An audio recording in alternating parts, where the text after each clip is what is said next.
Barrister, just before you start, in relation to the first ground, we're obviously going to have to give that further consideration, but perhaps you could bear in mind that we've obviously been through the various authorities, and obviously we've read them in any event, and therefore it may be helpful if you were to really provide your analysis rather than go back to the various quotations and so forth. That's a very helpful indication, and I appreciate that. There are 2 or 3 cases that we didn't go to, which I wanted to make sure we'd covered. They'll probably be quite familiar to your lordships, so I'll take them lightly, and otherwise I'll focus on the points of analysis. Well, my lord, I'll focus my submissions on the arguments on each ground. This isn't a case that on appeal and on my submission turns... Sorry, could you put the Oh, microphone towards sorry, I thought, yes, okay, let's try that. This is not a case that on appeal principally turns on the facts. That was the main question of first instance, and we'll come to the question of whether discretion was correctly exercised. I did want to just, in light of my learned friend's start to his submissions, pick up a few highly material facts that were not mentioned, just to set the scene, both for how the judge approached the issues and ultimately the conclusion he reached.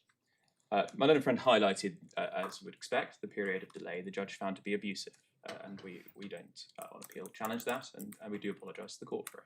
And that began in September 2020 and ran to July 24, although it's worth noting that it was the length of the delay in total that gave rise to the abuse. It was not necessarily abusive, of course, at the start of that process. But the judge found a number of other highly material facts, most of which are not in dispute. This is not a case where there was delay pre-action or delay until the end of a limitation period.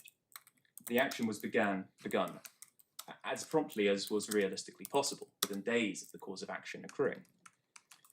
It was progressed expeditiously, with service out being sought immediately, permission to serve out, and service being attempted within weeks, and it had been successfully served by December 2019.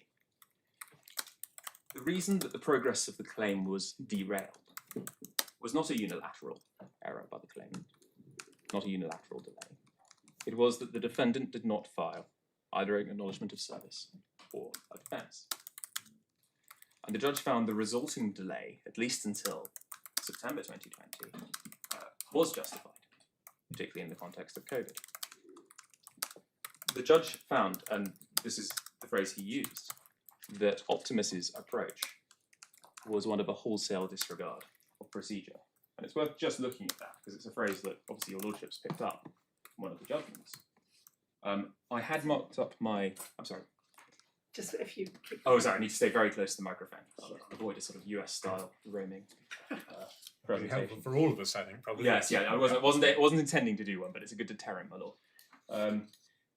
I had marked up, I should say, the version of the judgment in the core bundle, but I understand your lordships have looked at the WLR version, so I'll try and use that. It's at 657. You can give us paragraph numbers. Paragraph 85.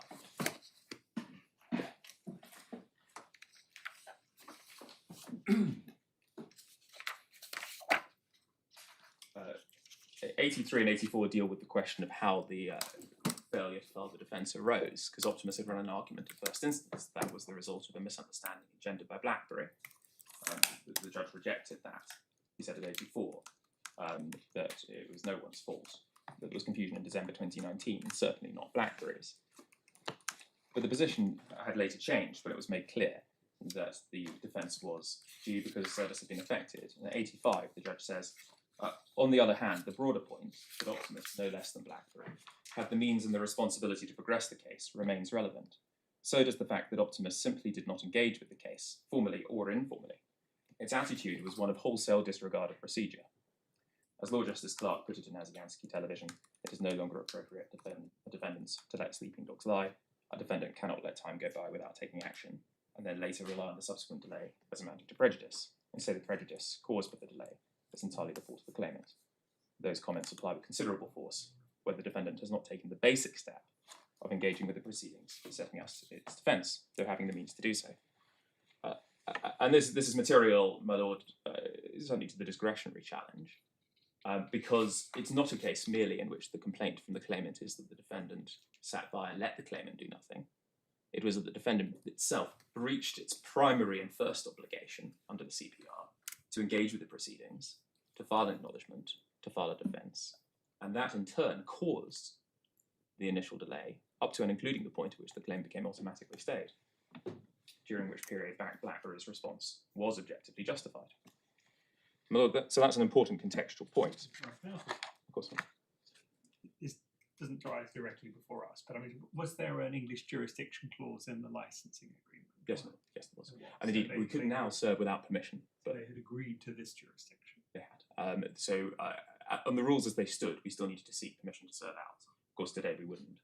And then we did, and we got permission, and then we served out. And there's no challenge to jurisdiction, and indeed there couldn't realistically be. So that when you're saying they're saying failure to engage in proceedings in the jurisdiction where they had agreed such proceedings. Exactly, my lord. And there wasn't any reasoned basis for that non-engagement. That from December onwards, from the end of December onwards, Optiemus didn't answer repeated chases. This is all in the judgment and in the evidence. Repeated chases by BlackBerry, trying to clarify if it had received the documents. Then ultimately a letter in March saying, following confirmation by the foreign process section, saying that it had been served and that its defence was made, and that it was therefore susceptible to judgment. And it never replied to those. The next step in the proceedings by anyone was by BlackBerry, and that's the next point. There are many cases, most cases, in which the initiative to strike out a claim that has not been progressed comes from the defendant. This was a case in which the defendant didn't do that. The claimant, my client, issued an application to restart the proceedings to lift the automatic stay and for summary judgment after a period of considerable and the judge found excessive delay, but it took that step. It was actually more than a year after that point before the current strikeout application was brought. So the defendant didn't take a single substantive step in the action engaging with the court until August 2025, having some correspondence over the preceding months. So my lord, again, this is not a case in which the defendant's done its best and the claimant is solely to blame. One final point I just want to pick up, just as a corrective, and it's my learned friend, and I empathise because he wasn't there at first instance, but picking up an assertion made in the skeleton that there was no explanation for the period of delay, my lord, so that's not right. There was an explanation.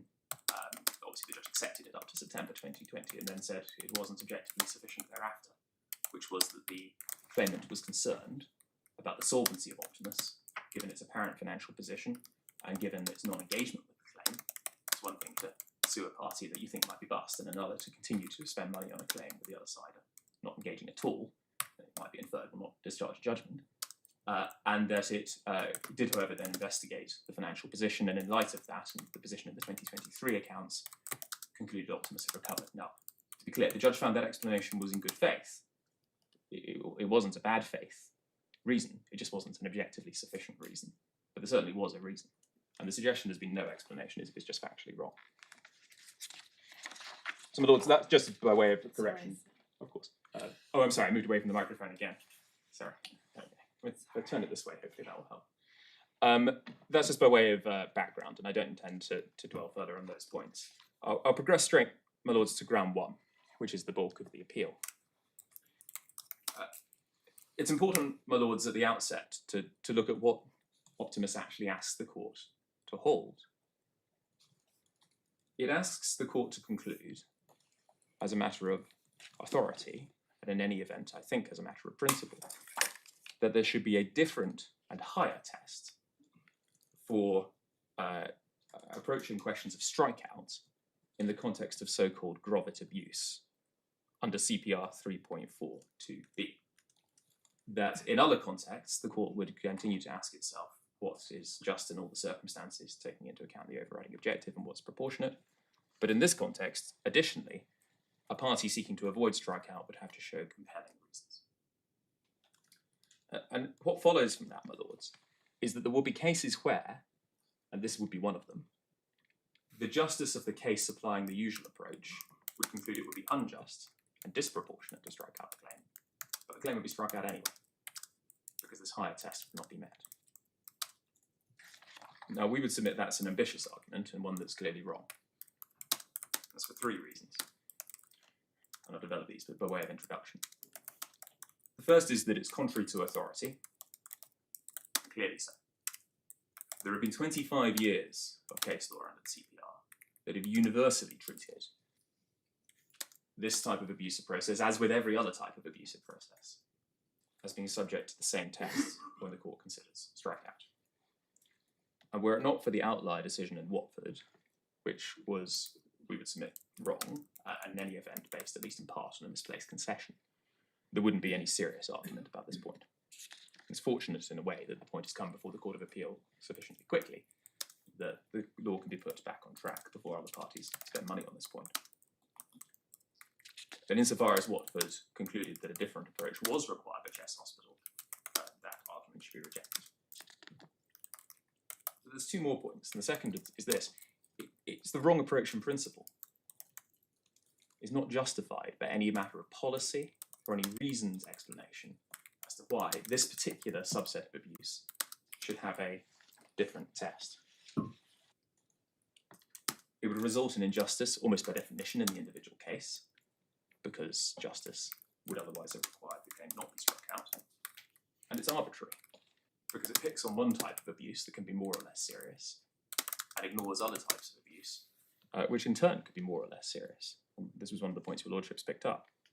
The distinction that would justify a different test in this case requires justification, and none has been proffered. The third, sorry, yeah.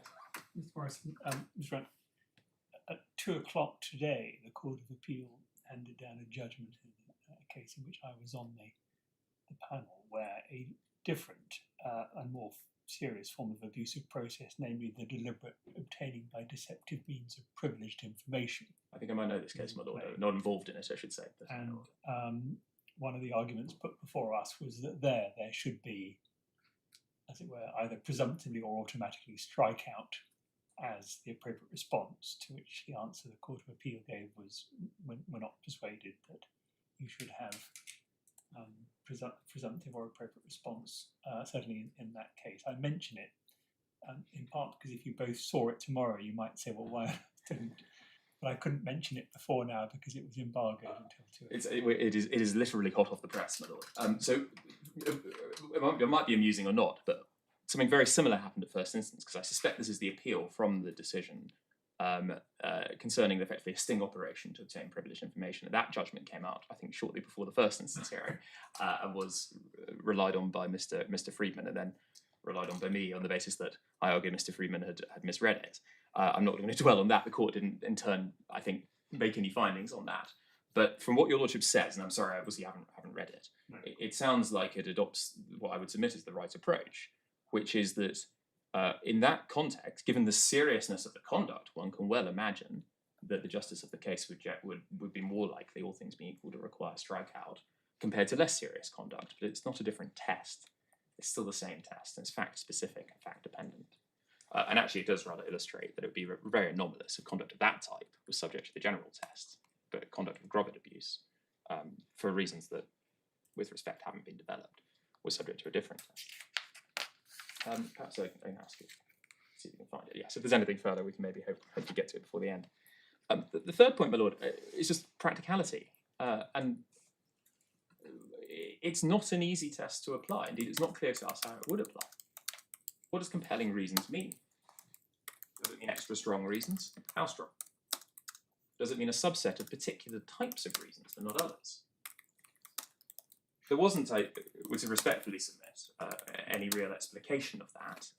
I think the judgment assumes that it's effectively a higher standard, but there's no reason justification in Watford or in Chess Hospital for what that standard would be.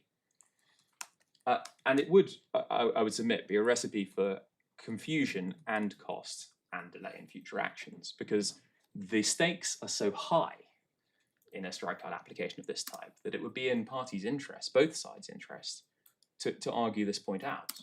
And one can well see a future, a bit like the past, that was deprecated before 1999, where a body of case law arises on a rather arid distinction of what counts and what doesn't count as compelling, where those points would be repeatedly litigated. And there's just no need for that. There's no need for that. The current test is workable, it's fact-specific, everyone understands broadly how it works, and you look at all the factors and the judge forms a view. And if there's no error of approach, then that view is generally not appealable. Adding a gloss of this type would be impractical and likely to lead to further litigation to no obvious benefit. And on that point, there does seem to be a bit of a difference between the judge in this case, who thought that it clearly thought it was a higher test, because he said it wouldn't have been satisfied. So this is actually part of a ratio of this decision. And then Judge Emma Kelly, who said in the SNV case that she thought that it was unlikely to lead to different outcomes in many cases. So that seems to be an example of what you're submitting. Yes, and one can well see that the different judges, particularly, there would need to be a accretion of guidance on this point, probably at the Court of Appeal level, before the contours of it could begin to be worked out, even if it did serve a useful purpose and was justified in principle. But I would submit that it is apparent already that there appears to be a degree of difference on this point. So I think my learned friend introduced another difference, which is it's almost akin to a kind of different category of types of reasons, you know, akin to the compelling reasons that might justify an appeal that would otherwise be expected to fail. And there's no guidance as such in the words compelling reasons to tell you which is the right approach. It is, I think, possible, and one can see this in elements of the submissions. I'll be fair to my learned friend, I don't think he fell into this trap, that what is presented as being a different test in Watford and in the context of our judgment, the judge's comments clearly saying that if it had been any compelling reasons that we would have lost, clearly assume a different and higher test, that can collapse into actually just being a description of being sufficiently clear reasons that strikeout isn't justified under the current test. This is a point that's picked up by Judge Kaiser in Lloyd, in which case it adds nothing, it's just shorthand, but it does have the recipe to cause confusion. And I'm not sure if that problem affected, or that potential issue affected Judge Kelly's judgment, but it might be she is closer to regarding this as a description than as a formally higher bar. But the fact it's not clear on the face of the judgments does rather illustrate the problem I'm describing, which is that it's hard in practice to apply. Could you slow down just a little bit, please? Okay. So, my lords, I've developed a couple of those points in outline already, but I'll look first at authority and then come back to the principle and practicality points in a little more detail.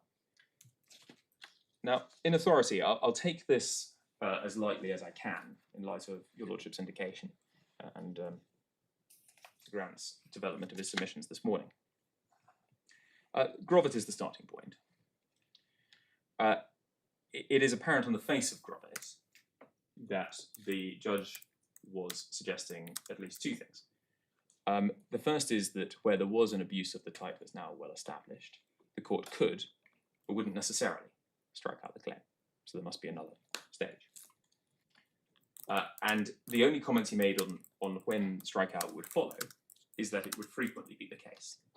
Now, with respect to some judges and Mr. Justice Richards in particular, that may have taken a different view, that is on its face clearly simply a description of what might be frequent in occurrence, not any guide as to what type of case, what type of reasons might justify or not justify strikeout. The next case, my lord, is Chest Hospital. And here I just want to dwell on this just a little because there were a couple of points made today that we would disagree with. The first, and it's at tab 25 on page 201. And the hospital's not called chest, is it? It deals with hearts and chests, as I understand. Oh, sorry, my lord, I didn't catch that. I didn't catch that. It's the National Heart and Chest Hospital, isn't it? Yes, I'm not quite sure why it's become known as Chest Hospital, or as opposed to Chettle. Or Great for treating other parts of the body. yes. I'm going to probably, by force of habit, call it that, but I'd be happy to call it Chettle if that's helpful. I think the transcript was picking that up as Chintan, my junior this morning. Just in relation to the facts of this case, because my learned friend made a point about the facts. I think he suggested that the test must be important here because the lack of prejudice might have meant there wouldn't otherwise have been strikeout. Well, my lord, we would say that's wrong for reasons I'll show you. But it's worth noting that this judgment is not a very long judgment, and most of it is directed at the Burkett and James issue. So, I mean, you can see turning the pages. Up to the 210, the debate is all about Burkett and James. Grovat's abuse is only considered quite briefly, and at the end. And it's important in this context to look at what the facts were. The facts were pretty extreme.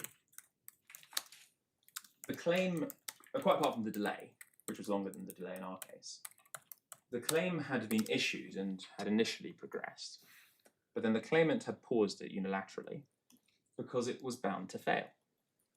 It was actually, in modern parlance, susceptible to summary judgment.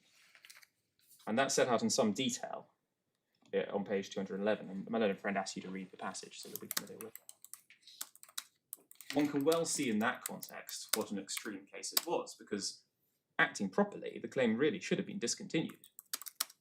It was susceptible to summary judgment by the defendant, and instead it was left on the stocks, hoping something would turn up. One can see, therefore, why in that case, the facts that would have to have been adduced to resist strikeout might descriptively be said to need to be compelling. And it's telling that after describing the facts, the judge, Lord Justice Aldous, says once the action came to amount to an abuse of the process of the court, it required to be struck out unless compelling reasons to the contrary could be demonstrated. Because having set out those facts, it's pretty obvious that was going to happen, unless you could identify some special extraneous fact. But that's a result of the particular facts of the case. The relative lack of prejudice is maybe unusual, but so were the underlying facts. Our case, of course, is very different. The criticism of us is we didn't seek summary judgment, and there's certainly no suggestion that the claim is hopeless. And indeed, the pleadings have, I'm not sure if your lordships are aware of this, but the defence has been filed, the reply and defence and Could you counterclaim. slow down a little bit? Of course. please? A defence and counterclaim has been filed, a reply and defence to counterclaim has been filed, and I believe the next step is for the reply to defence to counterclaim. So the case is progressing. Very different facts. The other point, my lord, I would make just about the way in which the judgment is framed is that if Lord Justice Aldous had considered that he was imposing a test, an actual threshold, he would surely have said so in terms and explained what it meant. This, with respect, is not the way you would expect a judge to introduce a new, special, Roberts-specific test for strikeout. It is exactly how you would expect a judge to express an obvious conclusion following from the surprising facts of the case before him. And that, I would submit, is one of the reasons why this case doesn't appear subsequently until post-CPR. There's one pre-CPR case, post-CPR until Watford disinters it. The next case, my lord, is a Buthnot. A point, there may be nothing turns on this, but I just happened to note it reading the report, that leading counsel in both Chess Hospital and a Buthnot for the claimant were actually the same person, Terence Malshensen, who I'm glad to say is still, I googled him yesterday, is still practicing. So he obviously knew about Chess Hospital, and I infer cannot possibly have thought it set down a test, because he'd have had to refer the Court of Appeal to it. He presumably understood it the same way I've suggested. But certainly, Chess Hospital is not cited in a Buthnot by anybody. What Lord Wolfe does say, though, is inconsistent with any suggestion it has laid down a higher test. Because the judgment specifically says, when considering, I'll skip some of the points I could have made, but when considering the approach that's to be taken going forward, page 222, bottom of the page, 4 lines in, the more ready recognition that wholesale failure such as this to comply with the rules justifies an action being struck out, as long as it is just to do so, will avoid much time and expense being incurred in the investigation of questions of prejudice. So the just to do so test, we see there that's probably the first and clear reference to it, and we'll see in a moment how that's picked up across the board under the CPR. And I would make the point that, and I think this is common ground, that Lord Wolfe, for obvious reasons, plainly has the CPR in mind and says so. Lord Justice Aldous, and there's no criticism, he wasn't, as I understand it, involved in the process of drafting the CPR, and it's not yet in force, doesn't mention the CPR. So it's not surprising that a Buthnot is closer in approach to the post-CPR world. There's one case I'll pick up just very briefly and for a minor point. I think my learned friend asserted there were no examples where a case has been found to give rise to an abuse that hasn't resulted in strikeout. There is an example, at least one, indicative anyway, which is actually the next case in the bundle, the tab 28. This is a case called Real Credit. It was cited below because it was an example of a case where the delay was due to concerns about the solvency of the defendant. I can take your lordships through it, but 240. The facts as they emerge is that the claimants were concerned about the valuer's solvency and whether the claim was worthwhile. At first instance, the judge seems to have found that delay to be an abuse, but didn't strike out the claim. And on appeal, the court found that that was a decision within the ambit of his discretion. So obviously, it's only a case that turns on its facts, but it's the same approach I would press on your lordships. And the conclusion is that's 241. For Ms. Stoneman, who's for the party seeking strikeout, submits the judge should have struck out the claim, although she frankly concedes he did not apply any wrong principle. And she explains what the points and the merits are. And then Lord Justice, I believe it is Lord Justice Tucky, says in the paragraph on middle of 241, these were powerful arguments as the judge recognised, but they did not persuade him. This was a decision entirely within his discretion. There's no reason to think he exercised it in an incorrect way, still less that he plainly reached the wrong conclusion, and it would not interfere with it. So that was an example where, like our case, an abuse did not lead to strikeout. We then turn, my lords, to the post-CPR world, and the first case I think that my learned friend didn't take you to, but I would like to take you to, it is Purdy and Camberan. We haven't put Verguzzi in the bundle, conscious of the injunction against overloading bundles, but it is cited in Purdy and cited in extenso in Asiansky, so we'll pick it up on the way. But those are the trio of cases I'd rely on. And indeed, in later authorities, for example, Judge Kaiser's decision in Lloyd specifically refers back to the approach in Purdy and in Asiansky as being correct. So this is a case of further case of extensive delay, but why it matters for present purposes is the approach that the Court of Appeal says should be followed. If we can go to 250.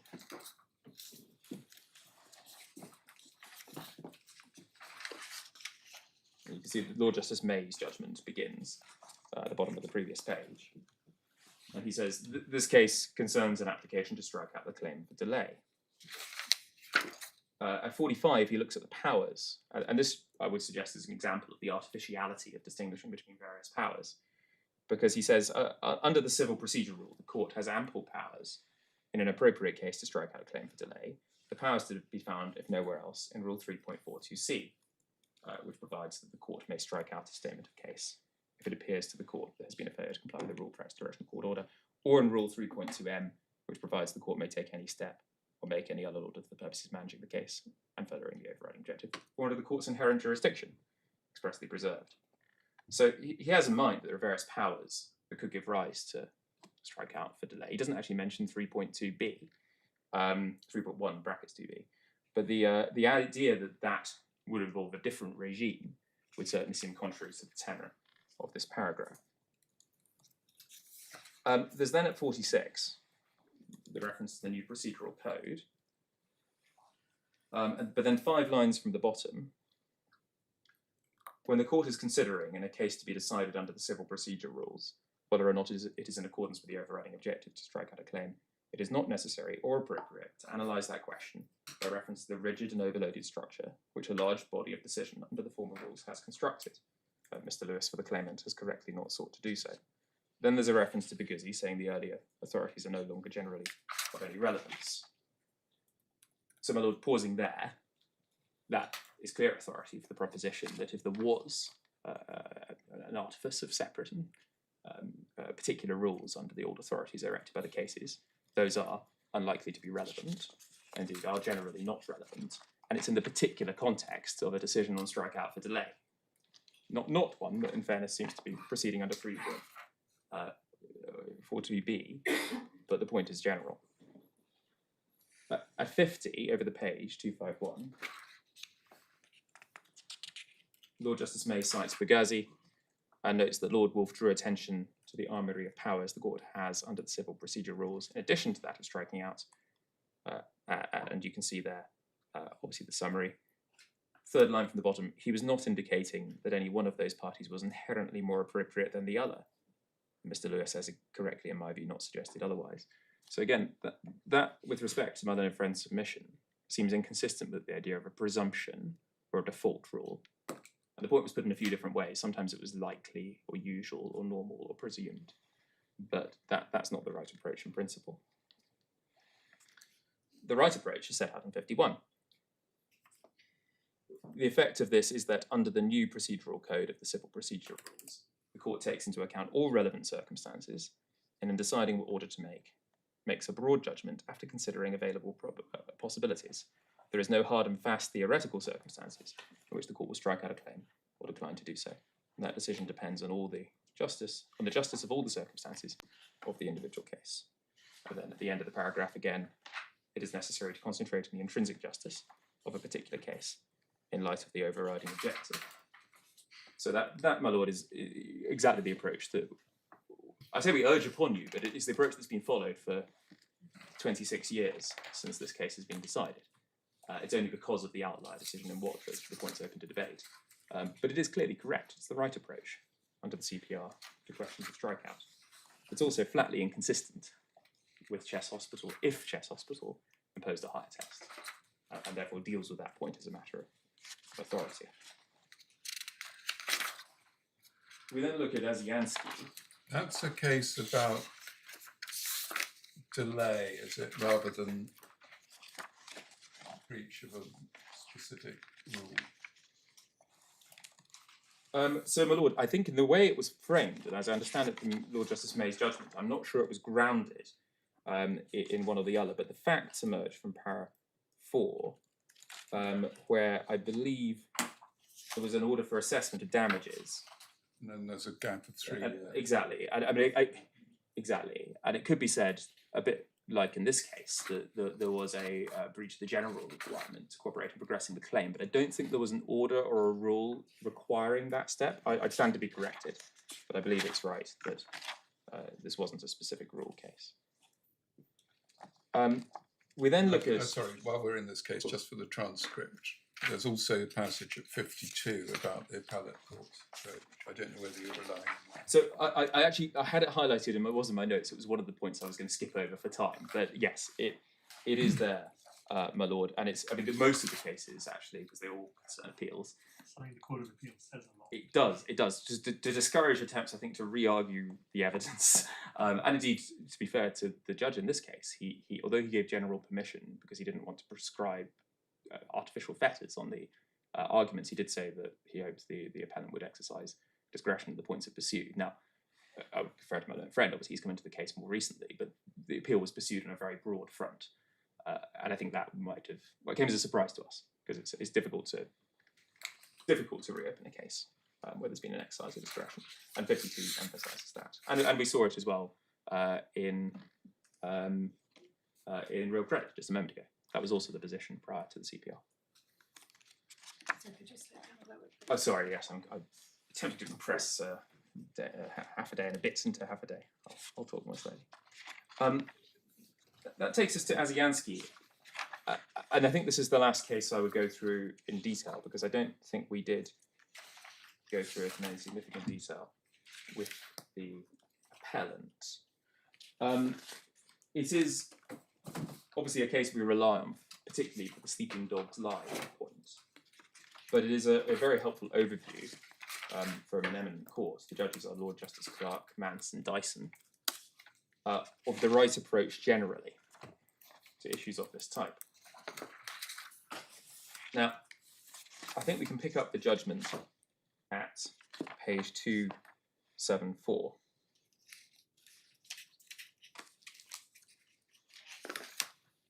It begins at paragraph 39 by citing Rule 3.4 in full. There's then extended quotes from Buguzzi, and I just, for time, I'll pick up one point, which is at 275, where halfway down the page it says Lord Wolfe then set out CPR Rule 3.4, just the first paragraph. He says that under Rule 3.42c, a judge has an unqualified discretion to strike at a case such as this, where there's been a failure to comply with a rule. The fact that a judge has that power does not mean that in applying the overriding objective, the initial approach will be to strike out a case. The advantage of the CPR over previous rules is the court's powers are much broader than they were, and in many cases there will be alternatives that enable a case to be dealt with justly without taking the draconian step of striking the claim out. And that's a point, obviously, that we see in due course in the Grovitt cases. There's then at 40, I'll skip over a couple of bits just for time, but at 43, an extended quote from the passage we've seen in Purdy and Cambran. At 44, there's a reference to another case called Walsh and Missildine. And I'll just pick up the summary that's given there at the top of 279. Lord Justice Clark says, in my mind, that paragraph is important because it stresses the fact the court should approach the problems of the kind that have arisen here through the CPR, which, as Lord Wolfe observes, is much more flexible than the old rules. Thus, the passage from Lord Lloyd's judgment in the UCB case quoted above must be read as subject to the fact that the new rules give the court valuable powers to deal with delay short of striking out. So we see that point being picked up again. I mean, there is quite a lot of authority on whether where the rules expressly address and deal with something, it's possible to achieve a different outcome under the inherent jurisdiction. I think it's fair to say it's not universally encouraged. Yes, yes. Well, and indeed, this is one of the oddities. I would submit that when Grovitt is concerned, in particular, it surely shouldn't matter whether it arises under 3.42b or possibly c, or indeed the inherent jurisdiction. And one might imagine it must have been the inherent jurisdiction when it first arose because the CPR wasn't in force. The question is, what's the appropriate response, first as a matter of the test and then on the facts? And the test, the right answer is, if there's been an abuse, is it proportionate and just to strike the claim out? And then the case turns on the facts. The argument, again, with respect, I don't think it would be being run if it was. Malonefren picks up a point from the authorities, but it wouldn't be being run if it wasn't in Watford. That there's some distinction between a 3.42c case on the one hand and a 3.42b case on the other, and using that to distinguish Asiansky finds no purchase at all in this reasoning.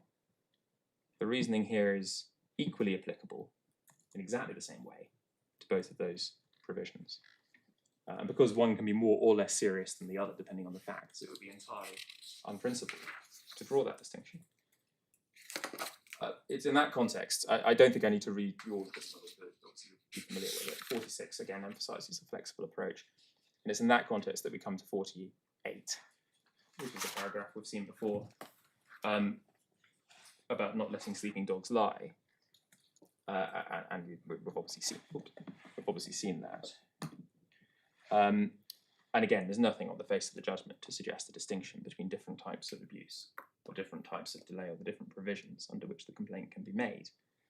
But then at 49, and this is general, it said, the third line, the essential question in every case, and I pause there, every case, not 3.42c cases, is what is the just order to make, having regard to all the circumstances of the case? As May LJ put it, it is necessary to concentrate on the intrinsic justice of the particular case in light of the overriding objective. The cases to which I have referred emphasise the flexible nature of the CPR and the fact that they provide a number of sanctions short of the draconian remedy of striking out the action. It is to my mind important the master or judge exercising his discretion should consider alternative possibilities short of striking out. And the following paragraph says, substantial consideration to be given to the question of whether striking out the defence would be disproportionate. In my judgment, consideration should be given to that question in every case, and except perhaps when striking out the statement of case or defence would be plainly proportionate, should give reasons why it was proportionate in a particular case.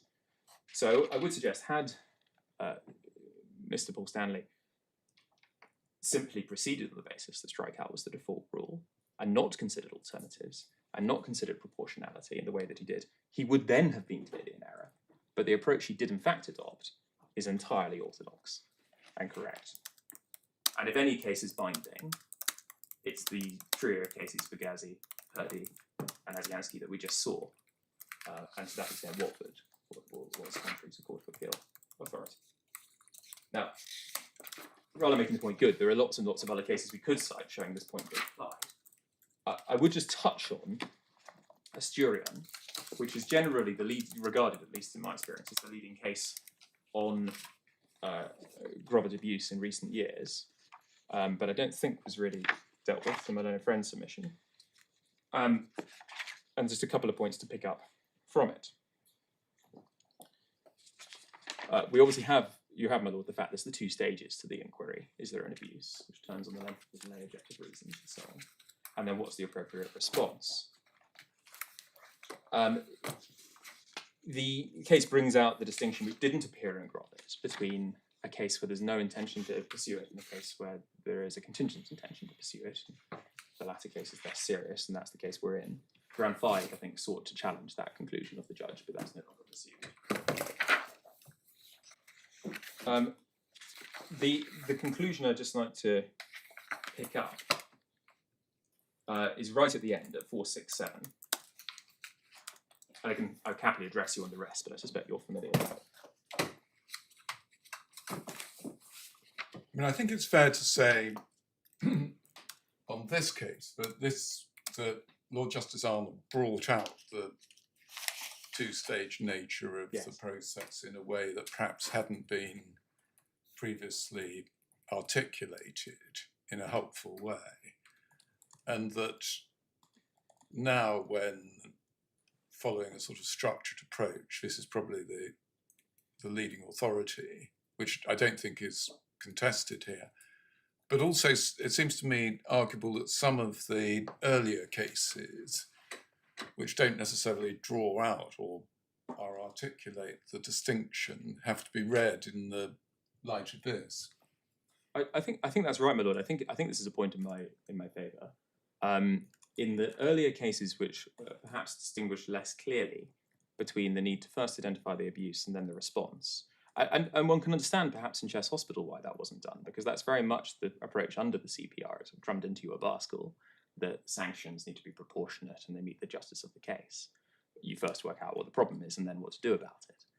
I think Asturian distills that very crisply. And as I say, it's certainly in my understanding, this is the leading case. This is the case that you see cited in all the later cases, setting out the right approach.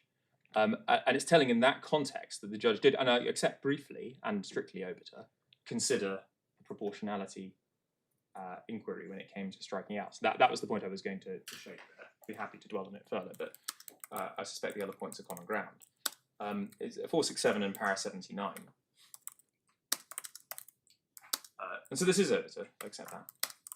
But he says, even if the judge was wrong to conclude that Asturian's conduct was not an abusive process, the question would remain as to whether he was entitled to exercise his discretion to not strike out the claim. The judge held that even if there was an abuse, it was of a relatively minor nature that did not justify the sanction of striking out. In my judgment, the judge was fully entitled to take that view, although neither the master nor the judge gave detailed consideration to alternatives to striking out. There were lesser sanctions available to the court, and which were more proportionate to the abuse, if abuse there had been. For example, the court could have imposed tight directions to trial, including unless orders against Asturian. It could have imposed a cost sanction. Striking out was a disproportionate response. So actually there, the judgment below has been less fully reasoned, and obviously it wasn't the decisive point in the judgment below. But the approach Lord Justice Arnold is suggesting was appropriate there is exactly the approach that Judge Paul Stanley took on our facts. That takes us, my lord, to the cases which I'll skip over the case I struggled to pronounce, but Quadrigroniani, because I think it was against Mishkon de Re. It was addressed by my learned friend, and it's an example which is Could you go back to the microphone? of course, broadly favourable to us, where the court emphasised the appropriateness of looking at other sanctions. But we then get to Watford, Lloyd, and to a lesser extent SNV. Now, your lordships will have the points here by now. They really flow from the cases we've looked at. Watford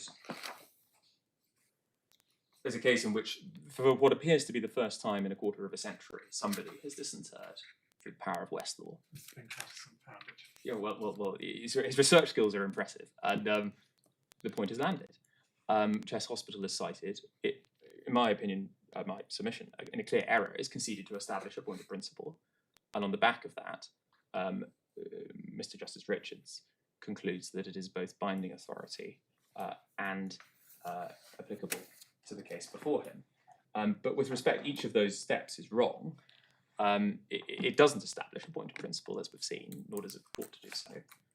And if it did, it clearly hasn't survived the introduction of the CPR because it's flatly inconsistent with the approach adopted in all the cases we've just seen, and indeed every other case that's looked at the question in the intervening period. It's also, coming to the points I'll develop in a little bit, but I've touched on already, wrong in principle, because it creates a unprincipled distinction between different categories of abuse, and it is hard in practice to apply. Now, and I gratefully adopt this. In Lloyd and Hayward, which was decided just a few months later, Judge Kaiser goes through exactly these points, and actually the whole judgment repays rereading. There's a summary of the authorities from 46 to 68 that's extremely helpful. But then at 65 to 66, page 65 onwards, Judge Kaiser deals in detail with Watford control, concluding it was wrong as a matter of authority and principle. The judge cites the relevant passage of Watford in full, and at 66, page 69, explains why, in their view, it was wrongly decided. Now, many of these points are points that I have made and would endorse. I would encourage the court to read this in full if it had any concerns at the point. It's a very clear explication of why Watford is wrong. I just want to, because I think this is a helpful further point to pick up, subparagraph 8. This picks up a point I think that certainly Lord Justice Foxton and I believe Lord Justice Miles made, that even grovet abuse comes in different shapes and sizes. It references Morgan Sindel and the two types of grovet abuse. Sometimes people say there are 3. And then at about halfway down, it's not clear to me, the judge says, why every variant of grovet abuse should be subject to the same compelling reasons test, and why this compelling reasons test should be applicable to every instance of grovet abuse, regardless of gravity, but not to all instances of breach of orders. If the response to A were to the effect that reasons might not be compelling in one case, might nonetheless be compelling in another, then the compelling reasons test seems to have collapsed into the second possible interpretation mentioned above, and it imports confusion, which has outlived its usefulness. And that, I think, brings out a point which we've maybe touched on already, which is, if all this is saying is that it is adequate reasons, then it just adds confusion.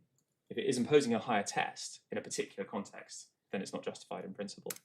And I think that's an example in authority of a judge here, Judge Kaiser, picking up that concern. It's not obvious what it adds, and if it adds something, it's not adding something that should be added. Now, the judgment concludes, and just to show hopefully that my presentation is not one that I have. I'll ask a really nerdy course. point. We love nerdy points, my lord. This business about B or C in this paragraph, he says that he refers back to the Purdy case. He says he referred to C and 3.1 to M. But I thought he did refer to B. Am I right in that? In the bit you just showed us, where was Purdy? So Purdy is cited in at length earlier in the judgment. No, sorry. You showed us Purdy. Oh, I'm sorry. Where is it in the bundle? It's in the high 20s, I believe. Yeah, it's 29, page 242.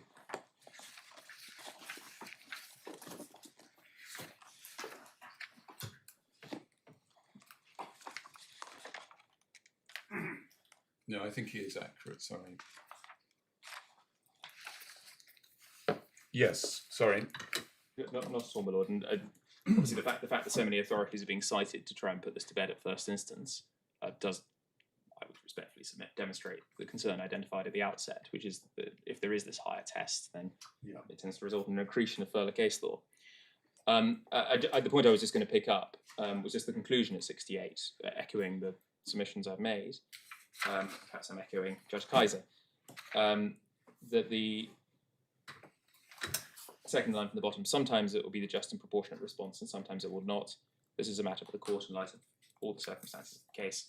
In my respectful view, the judgment of Lord Justice Clark and Ediansky, with its reference to the Gizzi And so the observations in that case by May, Lord Justice May, and Purdy and Cameron show how the model ought to be dealt with, and that's the approach that we would adopt.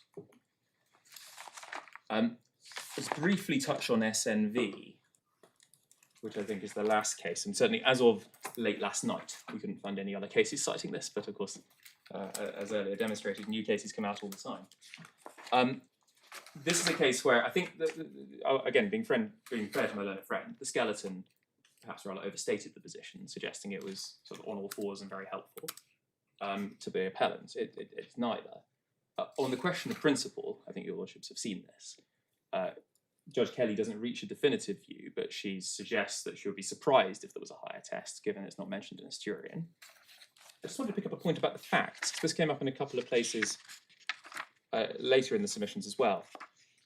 This is a case, it's a pretty extraordinary case, where your lordships can maybe get an impression, just glancing through page 669 to 670, where nothing has happened for years.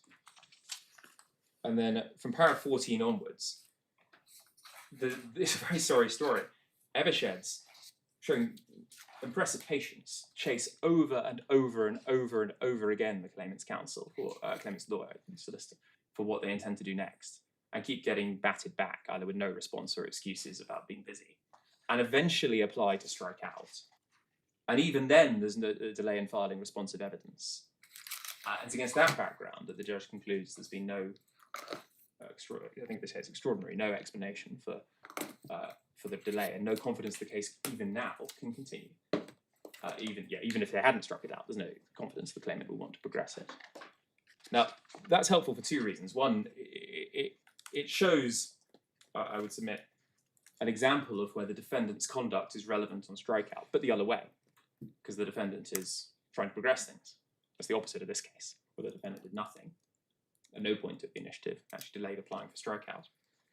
But it also shows the type of case where you do see a claim struck out. They don't tend to be cases in which, with respect, the defendant has not participated and breached its obligations in a critical and fundamental way. They tend to be cases in which the claimant unilaterally stops making progress and the defendant presses for strikeout. It's certainly not on all fours with our facts, which I think was the point put in the appellant's skeleton. There aren't, I believe, any other cases that as yet pick up the point. So just concluding as a matter of authority, I would submit it really is clear. Firstly, that Chest Hospital doesn't lay down a legal test. And secondly, that in any view, the CPR authorities very clearly set down a test for strikeout that is, in this context, as in every other, based on the overriding objective of what's just in the case, what's proportionate in the case. So the suggestion this is binding is clearly wrong. Indeed, it's inconsistent with binding authority. That takes us, my lord, to the question of principle. And here I've made some of these points already. If it were open to the court to decide this was the test, and if it mattered, I'd say the authorities are clearly inconsistent with it, it would still be a very bad idea, because it would fetter the court's discretion. It would require it to strike out cases where the just response would otherwise be not to strike them out, and to strike out cases where there are proportionate or more proportionate alternative sanctions available. And this would be one of them. This is not hypothetical in our case. It was telling, my learned friend had a go at it, that in my submission there was no argument of principle put forward for why adding this test would actually improve either outcomes or the court's flexibility or the justice of any individual case. There was, I think, an assertion, if I understood it right, that this was a valuable reserve power, which we struggled with, my lord, because it's not clear what the power is said to be. The power is to strike out. This doesn't add value or give anything new to the court. It restricts the circumstances in which the court could otherwise choose to exercise that power. It's also not clear what... Point of principle, the essential argument on principle is if you have a hard-nosed rule, then people will behave themselves. So that appears... And it is part of the overriding objective that parties are required to get on with things. Well, my lord, I think the second of those two propositions, I think, is the answer to the first.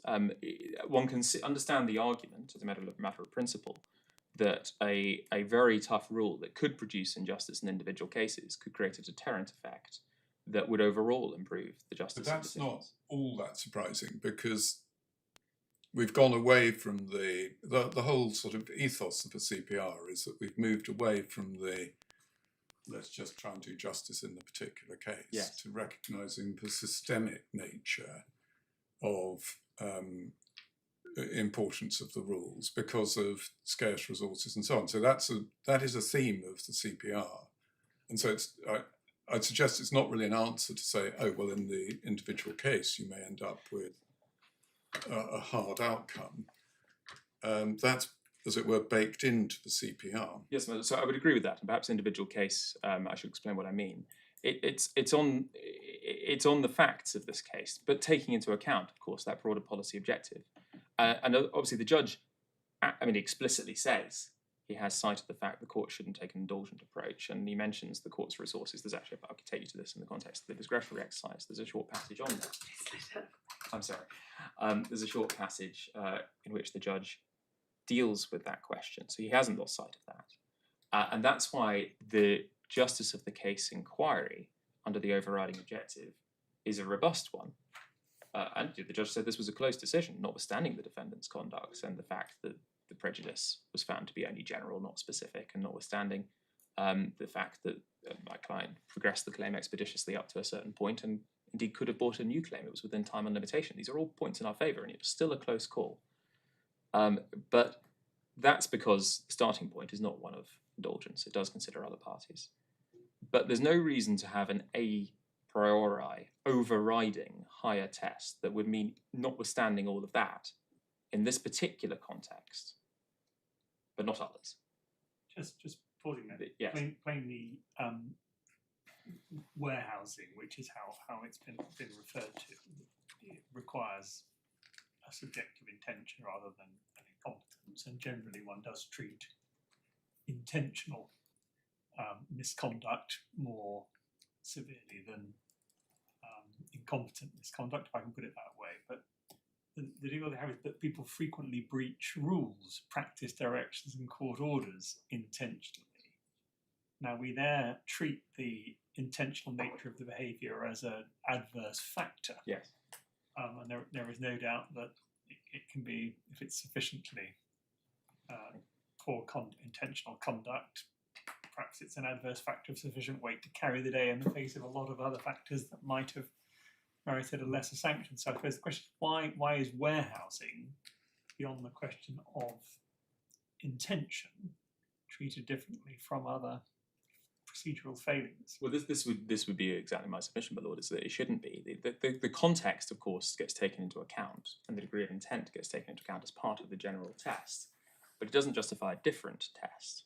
And one can see, perhaps picking up a point, I feel I've said this a couple of times, which, but to be fair to my learned friend, I don't think he made, but is on the other side skeleton. It asks rhetorically, while reading this judgment, what would stop parties cynically, deliberately not progressing an action, confident they wouldn't be struck out? To which the answer is, if you did that deliberately and cynically, you probably would be struck out, because that would be a bad faith reason. Our reason was found ultimately to be objectively insufficient, but not in bad faith. And there is a difference between a misguided but genuinely held good faith reason. It's a bit like the Bank of Milan case, where it was the wrong procedural course, but there was a rationale behind it. And a reason that is, at its core, inherently abusive and cynical. So issuing a lot of claims, only intending to pursue some of them, and most of them will never be pursued, which were the facts considered in a bus knot, warehousing, properly so called, is inherently something the court is likely to find abusive. But even then, it's not a different test. You're just going to have to do very well to persuade the court not to strike them out. This case raises very different facts, with factors going in both directions. And it illustrates why it would be wrong, in my submission, to fetter the court's discretion in advance, because it would prevent an inquiry on the particular facts, taking into account Lord Justice Miles's point that one of the relevant factors is always going to be the effect on other court users. it is, if it was an argument for this case, for Grovet, it would surely be an argument across the board for abuse, and there would be all sorts of secondary consequences. Most obviously, I would suggest the court would be more reluctant to find abuse in the first place. If there's no pressure valve to avoid an unjust outcome at the point of consequence and sanction, you can see the courts being rather more reluctant to conclude conduct is abusive. There has at some point in the process to be an inquiry into the justice of the case in light of all the factors, and the current law adopts the right approach in my submission. There's then, my lord, a point on practicality and whether this is a test that could be applied in practice. And there's some overlap with the principal points.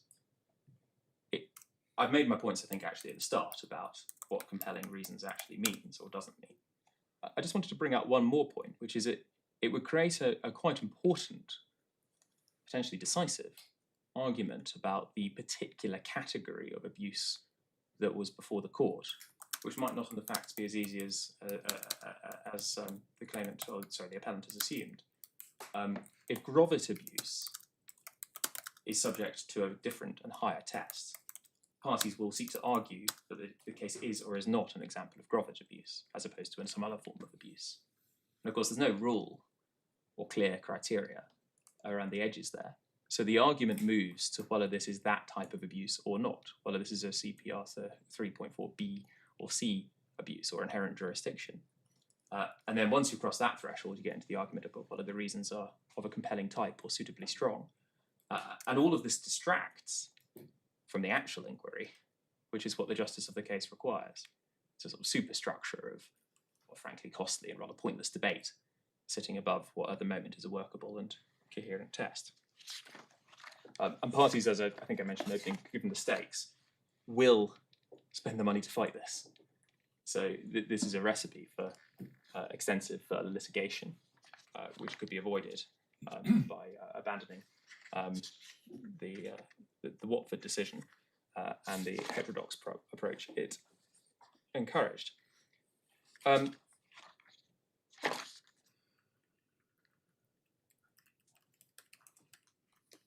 Yeah, there's perhaps just picking up a couple of points here from this morning.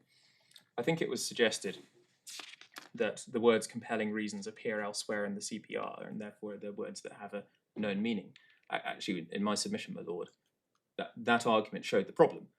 You can't transpose those words from that context to this context. They must mean something else. I think pre-CPR, I'm afraid I'm old enough to have done Order 14, so it just says some other reason for trial. I think the compelling might have come in Yes. into that in the CPR. I don't know about CPR 52, but it wouldn't surprise me if it came in at the same time. And that makes sense. And I think it does in that context. It is understood to mean a reason separate from the merits of the case.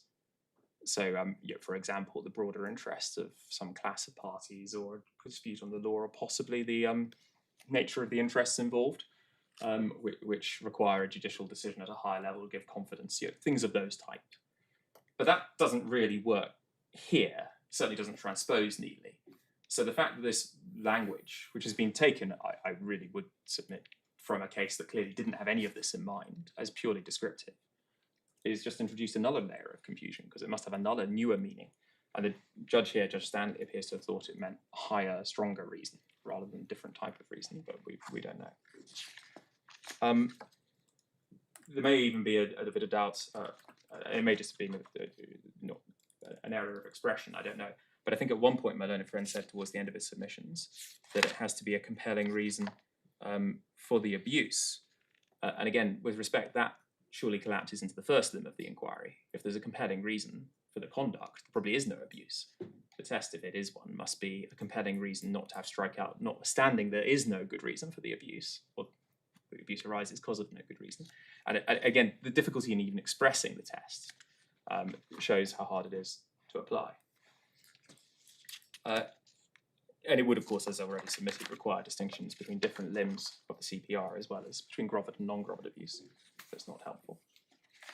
So drawing those points together, my lord, I'd submit as a matter of authority. I would submit clear, the court is not bound by Chess Hospital to apply a different test. Indeed, it is bound to apply the test that the judge applied. because that's what all the Court of Appeal cases tell us post-CPR is the right test. But in any case, the right test is the one the judge applied. It's the orthodox approach, it's the right approach in principle, and it's the most practical approach. And I would therefore ask your lordships not to depart from it. The other submissions are mostly concerned, I think, with I think they are all variants on a challenge to the way in which the judge exercised his discretion, suggesting either that he failed to analyse factors properly. I think that's a perversity argument, or possibly that he failed to take into account relevant factors. Though I'm not sure that point was pressed. I'll seek to just deal with them in the way they were developed today, focusing on the ones that were developed today, rather than perhaps some of the ones that appear in the skeleton but weren't pursued. I'll deal with this first in ground 2. It's not altogether clear to me what the distinction is between grounds 2 to 4, but I'll deal with them perhaps in the order they arose. My learned friend made a few overarching points about the way the judgment is structured, which are, with respect, are not correct. There was a suggestion, I think, that the judge had, I'm not sure this was pressed, treated this as if the only question was whether there could be a fair trial. I mean, that's clearly wrong. It doesn't begin to do justice to the judge's reasoning. It's one point among many that he mentions, and obviously a point that would be relevant. There's a suggestion that the judge focused at 111, which is page 662 of the report, on prejudice. I think it was initially suggested perhaps only on prejudice, and then maybe mainly on prejudice. Well, I'll come in a moment, my lord, to why prejudice to the defendant is relevant. But of course, I'd say two things on this. Firstly, the judge has a numerous set of other reasons that he relies on. They're all summarised there, reflecting the reasoning earlier in the case, including that the claimant's reasons for not progressing the case were not in bad faith, the breaches by the defendant of the rules and their respective conduct, and that there were alternatives available, including sanctions and interest and costs. But it's worth, and this may not be as obvious to the court as it was to those who were there, worth reflecting on the fact that the emphasis on prejudice is because the defendant advanced very lengthy, detailed arguments about prejudice. Most of these witness statements are about that.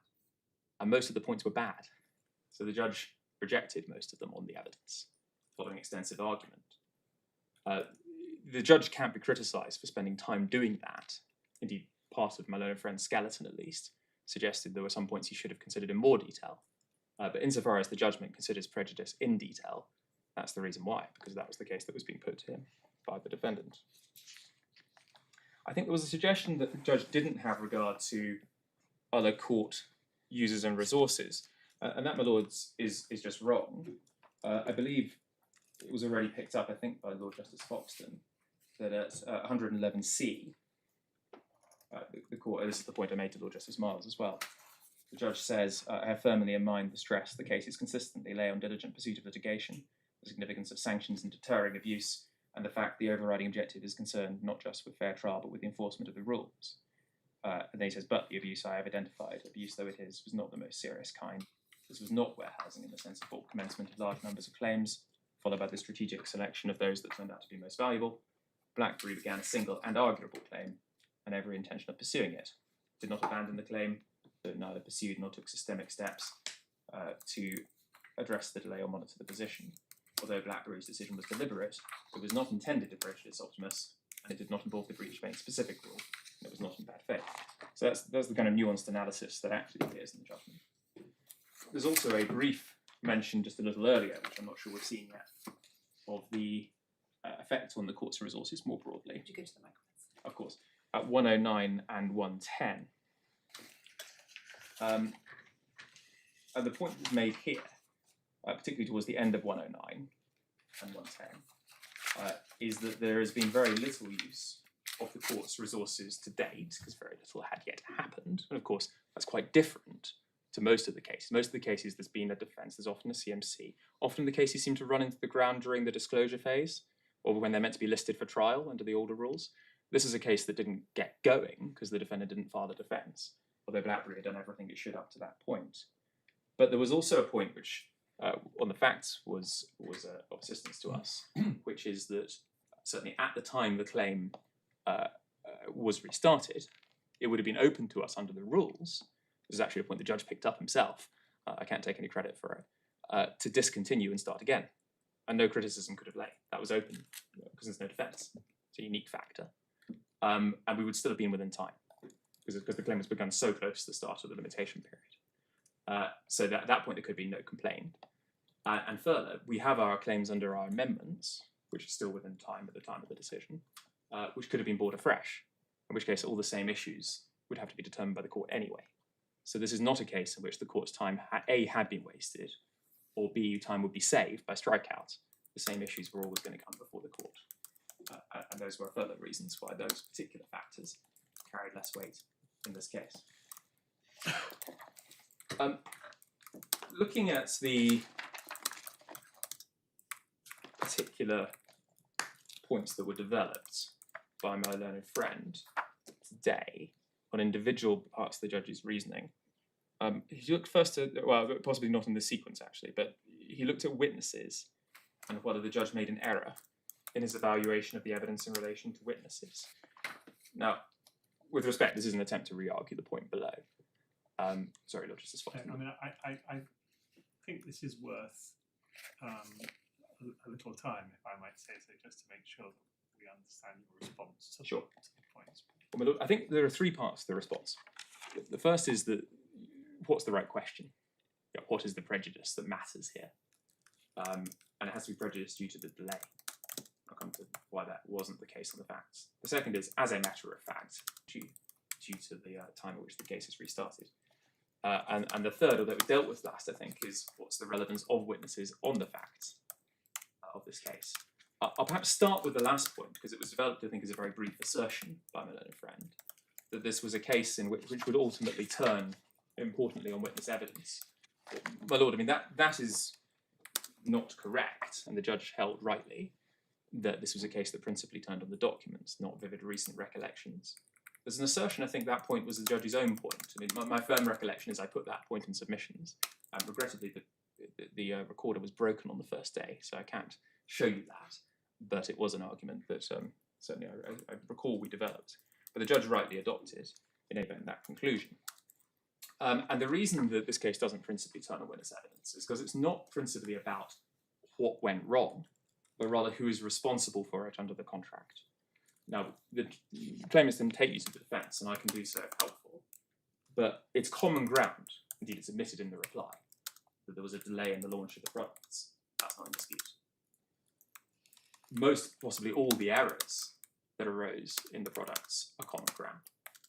The question is, principally, who was responsible? Was there a responsibility on BlackBerry to ensure the product was launched on time, or wasn't there?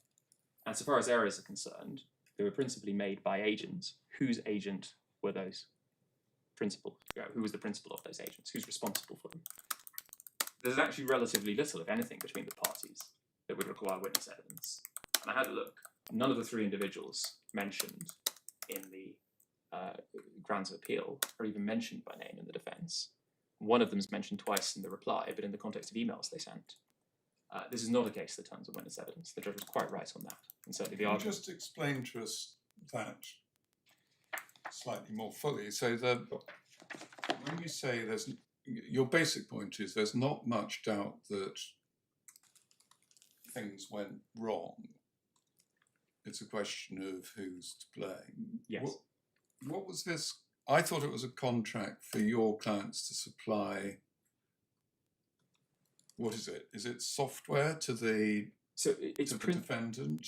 It's principally a licensing arrangement in respect of software to be installed in handsets, and various errors appear to have been made that, I mean, I'm conscious that the facts haven't been determined yet, so I'm trying to take this neutrally, that resulted in the late launch of a limited number of handsets and defects in other handsets that limited the extent of the launch. The principal question for trial will be, as a matter of contract, to whom was that risk allocated? Was it BlackBerry's duty to ensure things were done in a certain time? Were the people who made the mistakes BlackBerry's responsibility, or were they Optimus's responsibility? And that's where the real battle between the parties lies. That's actually why originally we thought it was susceptible to summary judgment, because it could be argued on the contract. Obviously, enough factual issues have been raised. We weren't going to quixotically pursue that point once the other side were engaging. But it's not a case that turns on your oral agreements or meetings at which key things were said. That's not the way either party would pleaded the case. In any case, the individuals that were, in the evidence at least, said to have been involved, and this is perhaps moving to the second point, almost all left when on any view the claim was on foot, which tells us two things. One, that the claim, it was not the case that the claimant, having issued the claim, the defendant would have proofed those people promptly, not let them go, ensured their cooperation, because it did let them go without any cooperation clause, without proofing them, at a point at which the claim was undoubtedly on foot. The argument on appeal has narrowed to focus on three individuals who left relatively later, in mid-2021. And those individuals, of course, have made my primary points that their evidence is of limited relevance. But the question then becomes, is that prejudice that results from any abuse? I was going to ask about this because I think the judge, and this has been criticised, formulates abuse by saying the test of abuse is the period of delay which has to be explained. Is the reason offered for it strong enough to explain a period of that duration? Now, obviously, even if the answer is no, that leaves open the possibility that it might have been. You might have been able to not pursue the claim for some shorter period for reasons of financial concern, where that would have been sufficient for it not to be abusive. Now, we don't know, obviously, when that was, or when that would have been, if there was. But So this is an argument that you could have got to a point short of abuse when the same prejudice would have been incurred. Well, exactly, my lord. And if I needed to, I would submit I don't need that point because the chronology is sufficient. I can run it even if hypothetically there was an abuse on day one of the period, that there wasn't a justification for delay. But a point that struck me from my learned friend Skeleton was it assumes that it's an abusive process for each and every single day of that period, from September 2020 onwards. That can't be right. The abuse results from a long enough period of delay without justification. And it must therefore become abusive at some point during it, when it wouldn't otherwise have been. It's not abusive on the first morning. And as you're right, my lord, the judgment doesn't distinguish in such a way that that point can be quantified date by date, so that there's a cutoff beyond which it would be abusive, as well as a delay that wasn't fully justified. But the chronology, I would submit either way, supports the judge's conclusion on this point. There's a couple of points here. I mean, just on that first, I'm sorry to interrupt, I'm just thinking about that first point. It might be said against you that, okay, you're looking backwards over the whole period, but the decision of the judge is that for the whole of that period, there was a deliberate decision not to pursue the action, because he says that from September 2020, you were wrongly delaying. And so, is it really an answer to say, well, one can't say at a certain point the abuse would have been bad enough to justify a strikeout? It's still abusive. So I think I'd maybe approach the question one stage earlier, my lord, as a submission. It's not that the abuse becomes so bad. It becomes an abuse when the delay is long enough that that becomes an abusive process. And I mean, parties delay by 3 or 4 weeks without proper justification all the time. That's not an abusive process.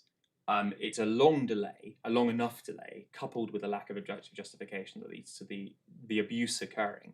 But it doesn't mean that the delay would have been abusive on day 1 or day 2 or day 3. Now, that would be my submission. And as I say, I would submit it doesn't actually matter on our I'm facts. just looking at 15D of the judgment, and the judge says, do those reasons objectively justify the delay? A reason that is good enough to justify a short delay may not be good enough to justify a long and judge the decision against the length of the delay, where the reasons are not objectively sufficient. So there is a slight backwards looking aspect to that test, which actually is quite straightforward. Yes, and it's. I mean, there would all. It's, and I think I would agree. I think I'm agreeing rather than merely arguing that it follows that a reason that was a good faith but relatively weak reason might justify a shorter delay, but not justify a longer delay. Well, in one of the earlier cases, it says, I think, one of the case where the claim was hopeless, but they hoped further evidence might turn up. But that might be all right for a bit, but not for the period of time. So, well, it's Chester Hospital actually, and it's interesting because the point the judge makes there, I can take you to it if that would be helpful, is that a delay to investigate further could be justified, but once it's apparent that the claim is hopeless, hoping something will turn up is not. So it's the distinction between taking time to try and find something out and doing nothing in the hope that a meteor lands containing the answer to all your dreams. And here, I mean, the evidence was, as I say, it wasn't that there was no explanation. The evidence was that BlackBerry was concerned in light of the defendant's conduct and in light of its apparent financial position that by the time it got a judgment, it wouldn't be worth anything. And the judge, there was a lot of argument on this, and we're not appealing this, so obviously I try and present it neutrally in the judge's own terms, considered that if there was an issue at the start of the process, the financial position had improved sufficiently within the period of delay that the period of delay wasn't justified. And that's probably lost on the question of abuse as a matter of principle. But I mean, it was the reason, and it was not a bad faith reason. Should move quicker, was the conclusion. But on this particular point about witnesses, the sequencing of events is important. And this is the point which I think the judge made. The first is the claimant's submissions, the appellant's submissions, do seem to start as if history begins when we should have sought summary judgment, because that's not the start of the process. We'd issued a claim and served it. They should have filed a defence. Had they done so, they'd have proofed the witnesses and obtained the information required to deal with the defence, at least at that level. The only reason we had to seek summary judgment is because they breached their requirement to file a defence. The reason we had to serve it in India is because they breached the requirement to file an acknowledgement of service with an address of service within the jurisdiction. So we're already in a situation where the need for that application is downstream of a point in time when the proofing should have occurred. So already the prejudice doesn't result, I would submit, from any delay in pursuing that application. The prejudice results from the defendant's own breach of the rules. But then even looking at the chronology thereafter, the earliest we could be criticised for not pursuing summary judgment and taking steps to issue it and serve it would be September 2020. And I would submit some time would justifiably be required to issue and serve that. It was the evidence, and I can show you the judge's findings, that ordinarily service in India could be expected to take 8 months, and it could be longer in the context of COVID. The exact amount of time was unknown, but it wasn't likely to be speedy. So the summary judgment application would never have been, probably never served until the following autumn, and certainly not resolved. So even if the question was, would they have proofed these witnesses then, they wouldn't have been able to, because 2 of them had left already and 1 of them had died. And that's the point the judge makes, that the delay thereafter is irrelevant because they'd already gone. I'm sorry, can you remind me the dates of the departures? So I can pick it up, I do have it in the evidence, I'll perhaps pick it up from the judgment just for ease. They're between May and August. So, Or was it in September? yes, so if we look at the conclusion,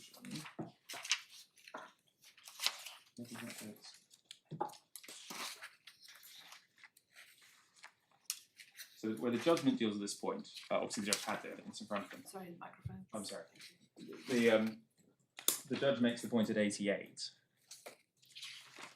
that the employee who died in 2021. That's at the end of 88, paragraph 88. And it's right as a matter of fact that the other individuals left sooner. I've backed up the references in the judgment there, in which I'll show you where it is in the evidence. If you don't know it, just tell me.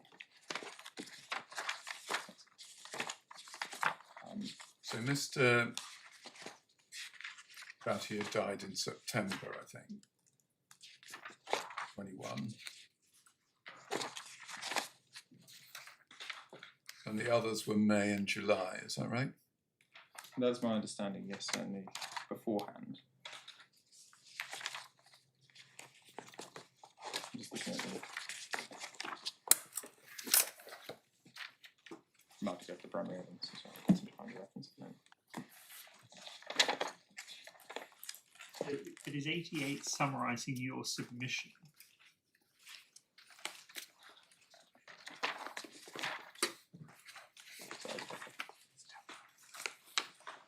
No, I suppose 89, the first sentence, is the point. These events would have happened whatever BlackBerry had done.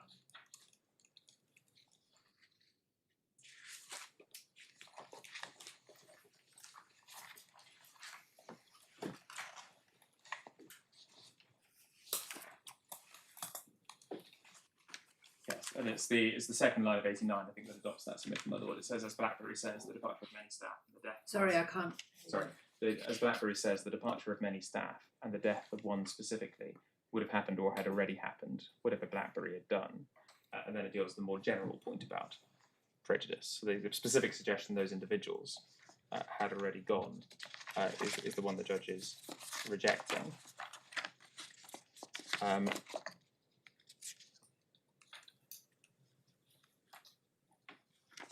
Just wondering where the best place to go for the actual dates is.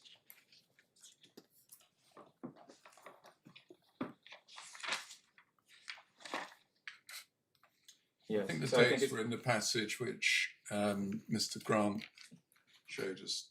Rabinowitz 1. From Mr. Rabinowitz. Yes, I think it's probably page 49 of the supplementary bundle, which maybe was the passage that we went to. That's the one I noted down.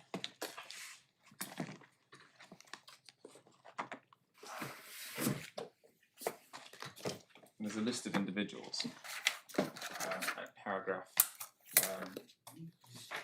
54. And then if you cross-refer that list, as I understand it, to the very small type list that's referenced at 53.2, which is at tab 27, page 209, then it gives the specific dates. And as I understand it, the individuals Mr. Argowell left in May 2021, Mr. Kumar in July 24, and then I think you're right, my lord, that Mr. Gupta died in September 21. So sorry, they're all in 2021. I think you said July 24. Oh, sorry, yes, correct, July 21. So they would all have gone, in other words, within a year of the start of the period that's objectionable. And if that's right, then it would follow that even if I was wrong on the point that should have been proved already, the reason they weren't is the defendant's failure to prepare a defence. The judge was right, and certainly within the range of things he could find on the facts, to conclude the summary judgment application wouldn't have been issued and served before these events arose. And it's right, of course, if it mattered, that many other people had left at a point when the litigation was undoubtedly on foot and hadn't been proved or retained by contractual promises or any other basis to assist with the claim. Is there does the judge say when, on his findings, summary judgment application would have been served? So we did look at this. I don't think specifically, my lord. I think you get it from a couple of places putting them together.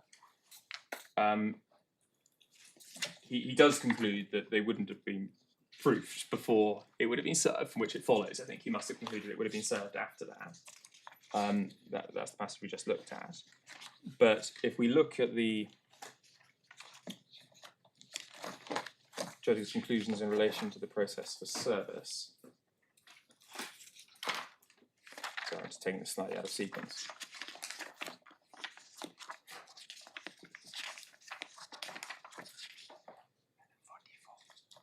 Yeah, it's two paragraphs. So paragraph 44 is the first place that it arises, and then I think that's where, from recollection, it says that the Please close the next. I'm sorry.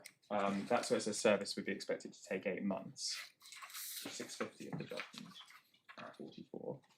And then later, there's a discussion about how long service would have taken in the context of the problems with COVID. And the court there says ultimately it wasn't clear how long that would have taken, but it would be expected to take longer than usual.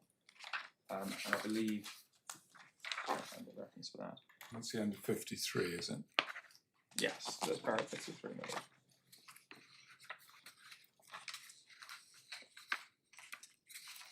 It would have been achieved, albeit slowly.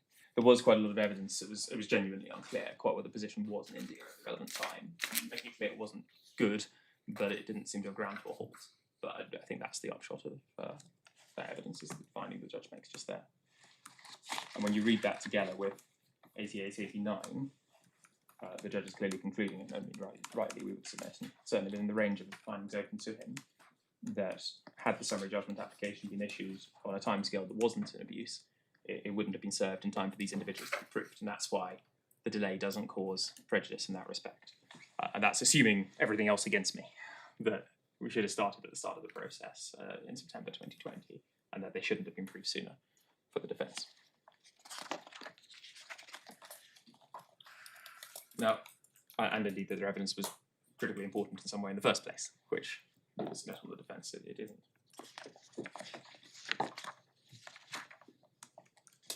We then look, my lord, to there's a point made about the accounts. And here, with respect, I think the argument is simply just misstates both what the evidence showed and what the judge concluded. The argument put in writing, and I think again today, was that there was uncontradicted evidence regarding the way in which the accounts were first stated to include a reference to the claim, and then changed to remove the claim. The judge, firstly, I mean, that wasn't uncontradicted. We argued about it at some length, but the judge's conclusion wasn't to ignore that evidence. He was to conclude the evidence didn't back up the assertions being made. It didn't really make sense of the evidence before him. The accounts never accurately stated the basis for the claim. The figure was wrong. And the point was removed from the accounts at a time when it wouldn't have been reasonable to conclude that the claim was at an end. It was in 2021, earlier in the piece, when for all Optiemus knew the summary judgment application might be on its way. And the assertion that was done on the basis of the claim was assumed to be at an end simply wasn't backed up by the available evidence. So that point wasn't ignored, it was just rejected. The judge was right to reject it. There's then a point on the amendments. And I think the suggestion that there was prejudice from our failure to bring forward the claim in respect of the additional invoices earlier. Now, this is a point that was always quite hard to get a grip on below.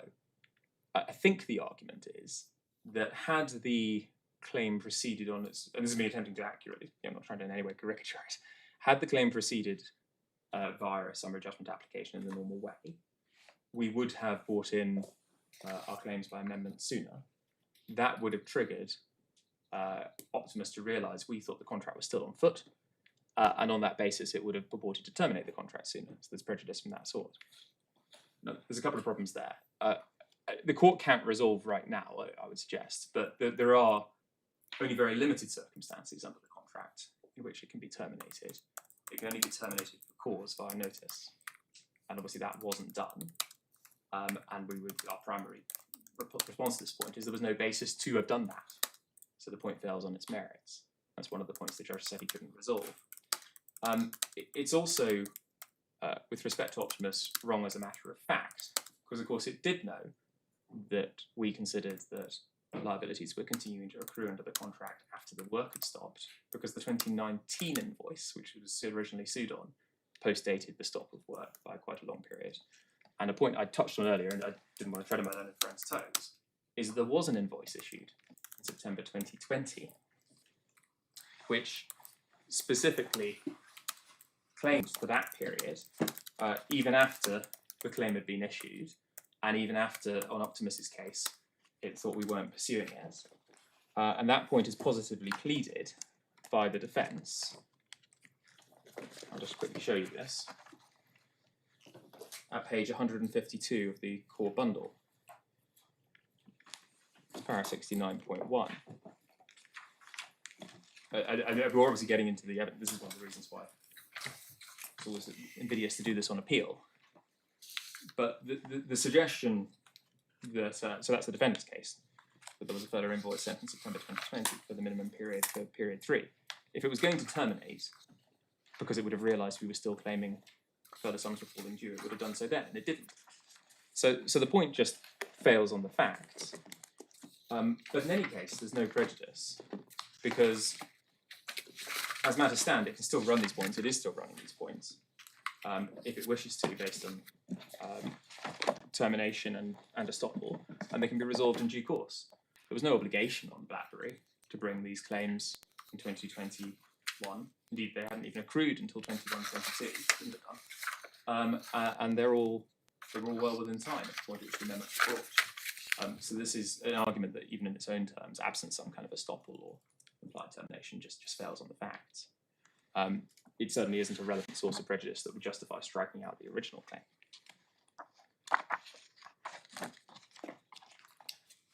There is, I think, Yes, quite how we see it, but if this was an argument about a substantive claim rather than procedural issues, we'd be saying that it doesn't fall within the scope of the obligation you're saying wasn't compliant with, and in effect you're saying this wasn't intended to preserve their ability to deal with claims that had yet to accrue and yes, exactly. So it's sort of 3 degrees of separation, I think. The complaint isn't, as I understand it, that it was in some way abusive not to pursue the other claim until now.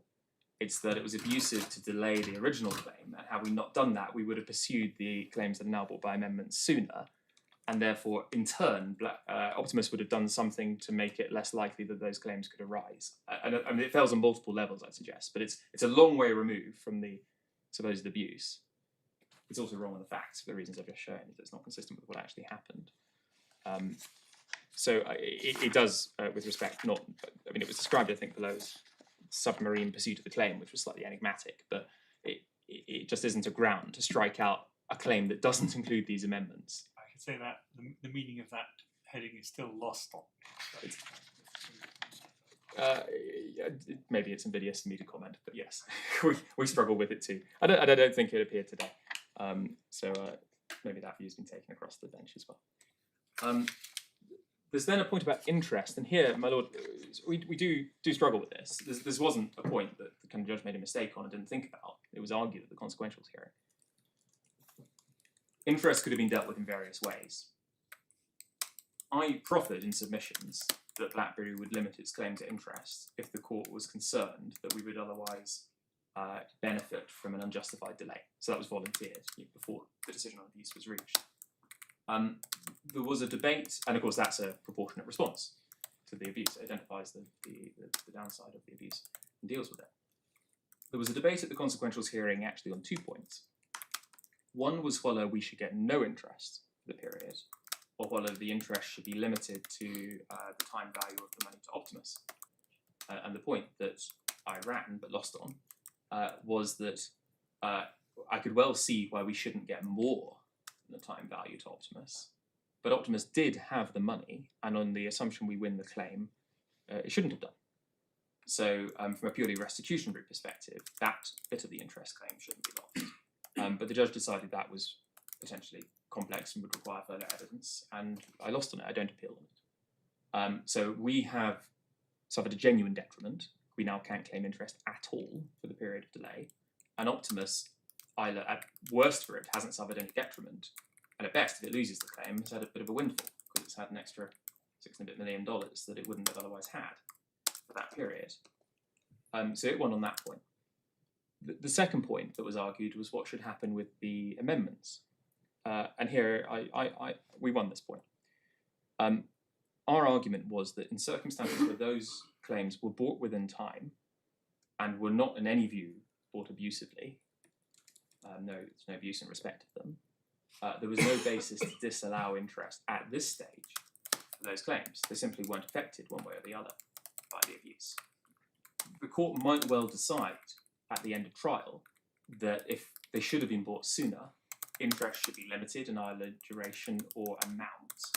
And maybe my time value point will appear again under section 35A, as happens all the time, as a matter of discretion. But it shouldn't rule us out now, and the judge was with us on that. And that seemed, I would submit, like a balanced solution that took into account the abuse and the consequences of it, but didn't go further. And was the period from the very start of that September 2020 period? It was, my lord, so it was for the whole period. I did contemplate arguing that it should be later, but decided that wasn't sensible in the 40 minutes or so we had on a very cold December morning. So it was for the whole period. I think we accepted that, indeed. We proffered an undertaking with that date, from recollection.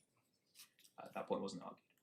So the upshot is the judge's conclusion. I would submit it's certainly a defensible one, and if anything, a little bit more favourable than I might have liked, but it's not in any way wrong against Optiemus. The argument now, though, even if it was well-founded, would simply be an argument to extend the scope of the undertaking to cover more interests. It's not an argument in favour of strikeout. And I would say the same thing to your lordships that I said below. If the price of continuing with the action is undertaking to limit the claim to interests, then that's what we would do rather than lose the action. But there's no basis in any view to strike out the claim. This is just an argument about the scope of the undertaking. So the argument against you, as I understand it, is that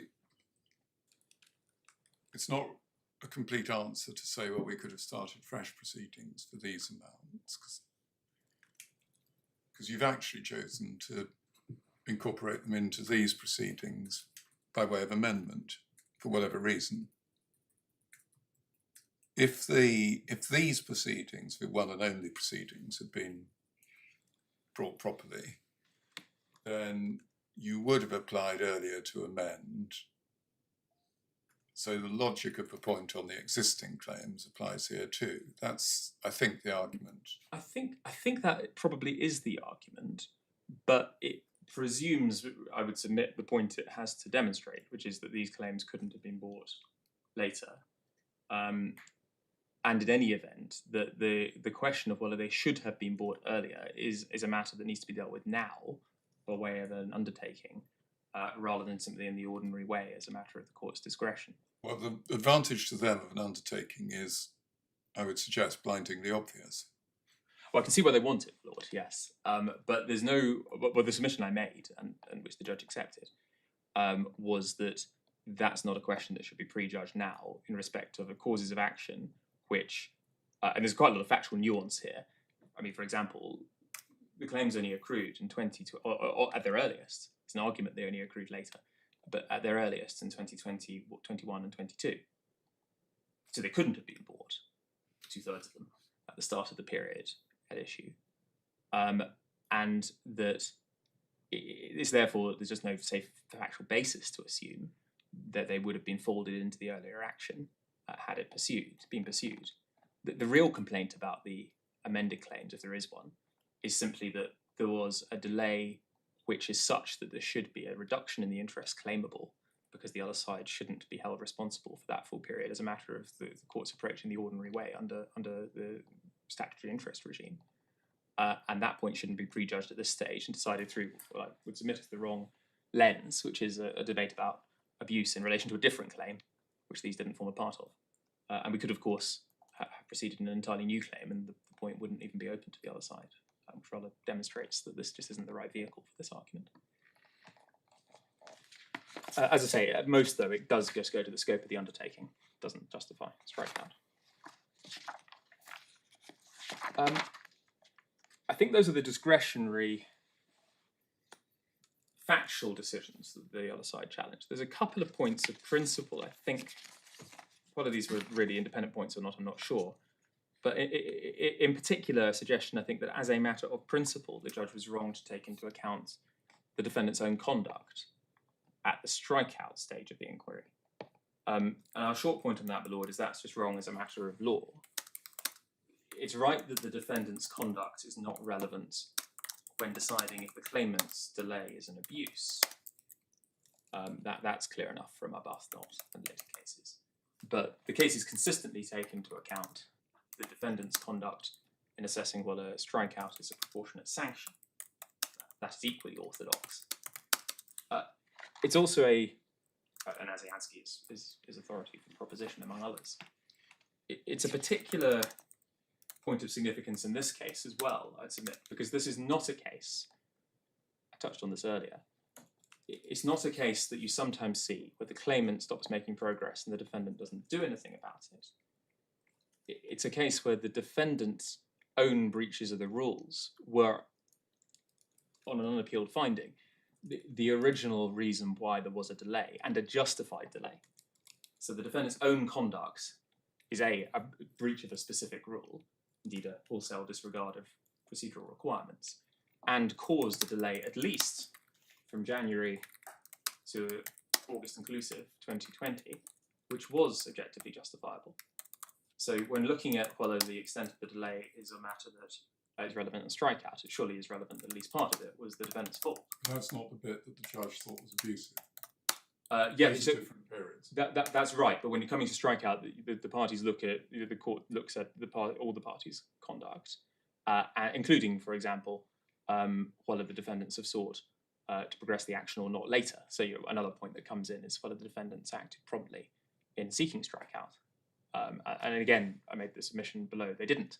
It took nearly a year to apply for strikeout. So you've got delay at the beginning and end of the process that's driven by the defendant. And again, I feel like I keep saying this. My learned friend didn't press this point, but below the point kept being made that there'd been 5 years of delay. But a very large part of that was the defendant's fault on any view. And one can well see where that must be relevant in deciding the proportionality of the sanction. It's also relevant, I suggested, perhaps a more principled rather than arithmetic-based level. Because, of course, if the claim here is struck out, the defendant, who on any view failed to file a defence and caused the original problem, would effectively get away with not having to face a properly arguable claim. I'm not saying that's only because of its conduct. Of course, we delayed, and that's the reason we're having this discussion. But the defendant would benefit, ultimately, from the strikeout of the claim in circumstances where it itself breached the rules and would, in effect, face no sanction for that. But that's all good reasons why the judge took this into account. The argument that's now put, I think, is that he wasn't allowed to take it into account. If that argument's been put, it's simply wrong as a matter of law.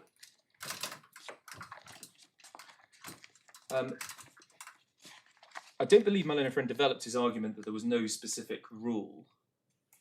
The judge decided that BlackBerry didn't breach any specific rule. I think the skeleton argument for the appellant made the argument. He didn't pursue that. Yeah, I don't think I heard it, so I'll leave that point. But obviously the judge had in mind the breach of the general duty. He specifically raised that. But there is no specific rule, deadline, of the type that one sometimes sees in the cases. Ground 5 is no longer pursued. Ground 6, and I should say making very good progress, might be finished materially ahead of time. Ground 6 is, I think, just a conclusion that follows from grounds 2, 3, and 4. But it's in this context, I think, that there is a submission made, at least in writing, that this would be the most extreme case in which there's not been strikeouts. I would just deal with that if it's not being withdrawn. Of course, all cases turn on their own facts, but there are, we can find, no examples of a case where, at the risk of repetition, the defendant has committed the first and very serious breach of the rules, where there was then a justified delay, followed by an unjustified delay, followed by the claimant restarting the action, and the defendant then belatedly issuing a strikeout application. In circumstances where, standing back, all of that took place within the primary limitation period. Almost all the cases concern a situation where the claim is issued relatively late on, and where by the time it's decided and the delay is elapsed, the claim couldn't be brought afresh. This is a relatively unusual case. I suggest it's a case which is relatively unusual in our favour, in the claimant's favour, because of those factors. It's certainly not an extreme case in which not to strike out the claim. Finally, that brings to ground 7. I think my learned friend met his promise to deal with this in about a minute or two. I'll perhaps take 2 or 3. This is to do with the question of lifting the automatic stay. I just wanted to pick up one point about consistency. I think my learned friend fairly concedes that if he's unsuccessful on strikeout, he's not going to be successful here. But there is a point about consistency and coherence of the law. I can take your lordships to it if it matters. But in the context of the automatic stay, the court focuses on the initial period of delay and the reasons why the case wasn't progressed. And then it follows from your lordship, Lord Justice Foxton's judgment in Bank of America Milan. The length of the delay that follows, in that case, at least on the facts, stems from the nature of the decision made in the initial 6-month period of delay, i.e. to await developments in that case in another jurisdiction. On any view, our conduct in the first 6 months was not abusive, and although the automatic stay then arose, that was a period for which criticism of it lay against the defendant. And it would be anomalous, circling back to ground one, if a much more draconian approach was taken in the context of ground one, imposing a compelling reasons test, by comparison with the approach taken to relief from sanctions in relation to the automatic stay, which would be more permissive. And one would expect the two to broadly be addressed together as they have been in other cases. So there's another area there where there would be an inconsistency on the claimant's approach on ground one. I could develop those points if needed, but I think the lordships have the point.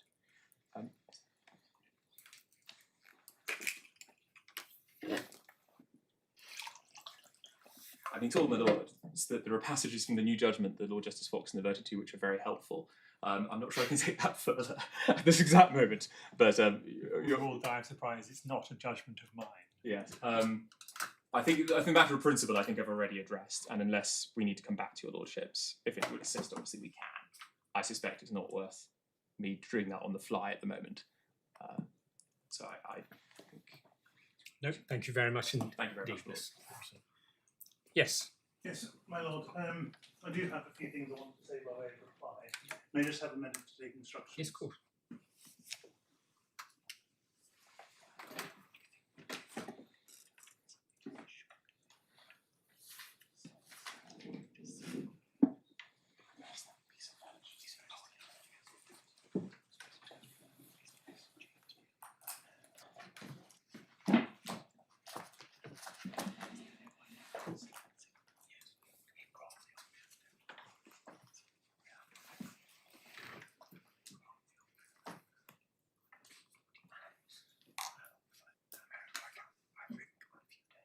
First of all, can you hear me? Sorry, your lordship. Sorry, just a moment. Just about.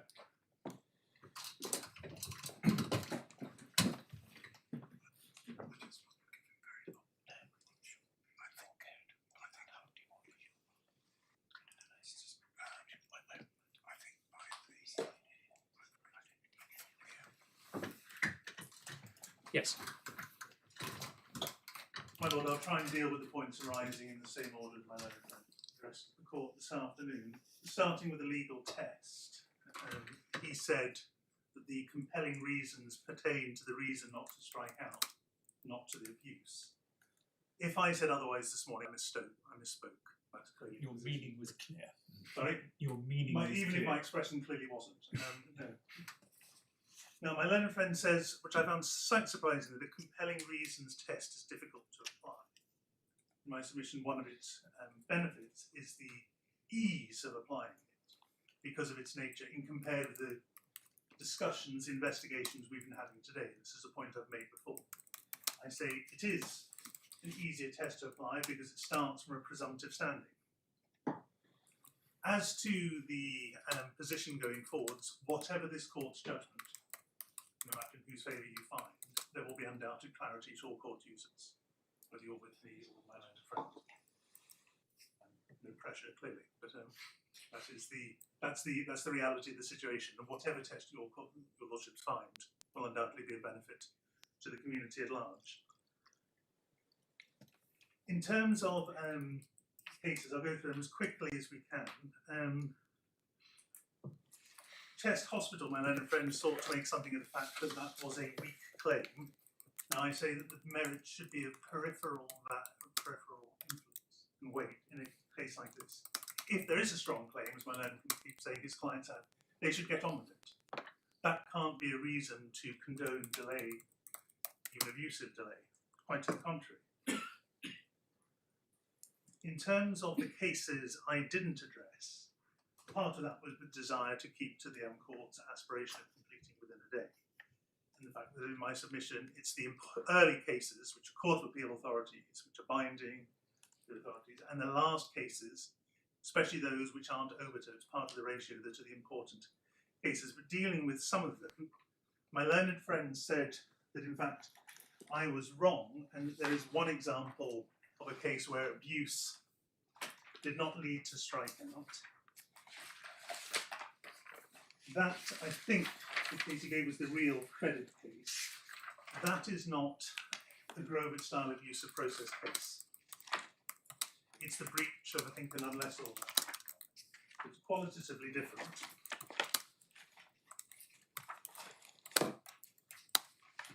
Authority 28, and it doesn't undermine my point this morning.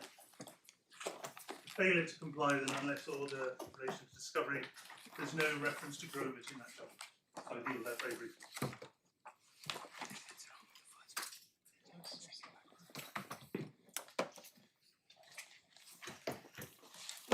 In terms of whether compelling reasons, by the Lordship, you're turning to that.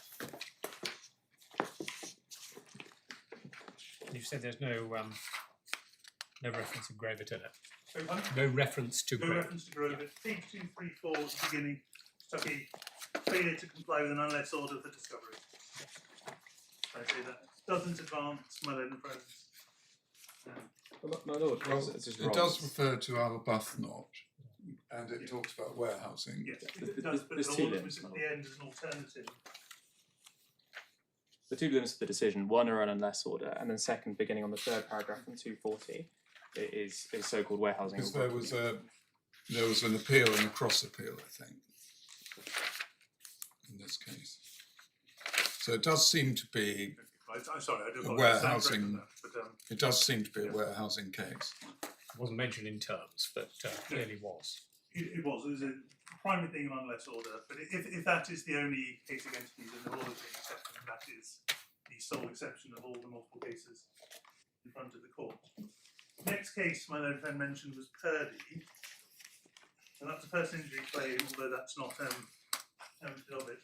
That I think I'm correct in saying there is no reference to Grovett in it at all. My learned friend relies upon it for understandable reasons, justice and all the circumstances. He also relies upon it for the reference to the Guzzi. I note there's been a lot said about my party's skeleton argument. The Guzzi does not appear at all in my learned friend's written case. Something he's developed today, one can see why he does in light of the interventions from the court. But be as that may. But what, just on the, leaving aside who's referred to what and everything, this appears to be a case about delay, Purdy. At 41, it says 10 years, 41, Yeah. it said that 10 years have gone by. And then at 44, it explains that this is for delay. And then refers to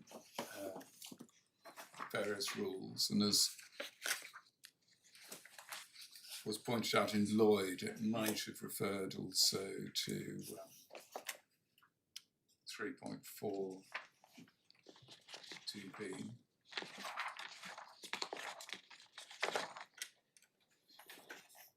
And the discussion is all about delay.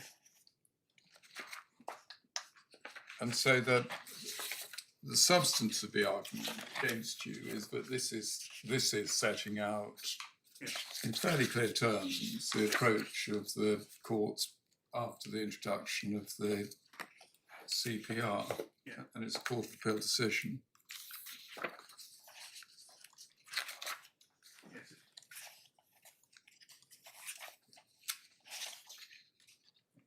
Delays in that, indeed, I mean, it may have straddled the transitional periods of operation of the CPR, but I don't take that, this case decision from late 1999. It is a delay case, it does make certain points, and nonetheless it doesn't analyse the cases that went before it in the detail that some of the others did. And I say that if it is taken to amount of dilution, to use that word, of what cases such as Grobet, Arbuthnot, and the Heart and Chest Hospital are, it's wrong to do that with the greatest respect. What do you say about the passage where Lord Justice May said that earlier authorities are no longer generally of any relevance? Well, I go back to what I said this morning, which is that with the greatest respect, one has to treat that with some circumspection. It clearly doesn't apply to Burkitt, it clearly doesn't apply to Grobet or Arbuthnot. It's not a wiping of the slate clean in relation to those cases, because those are the foundation for the jurisdiction which this court is invited to consider today. Well, we know from Grobet that it's capable of constituting an abuse without specific prejudice or Exactly. without the point about the limitation period expiring. So certainly that's survived, but this then goes on to talk about the new procedural code, all of these various powers and so on, and says that the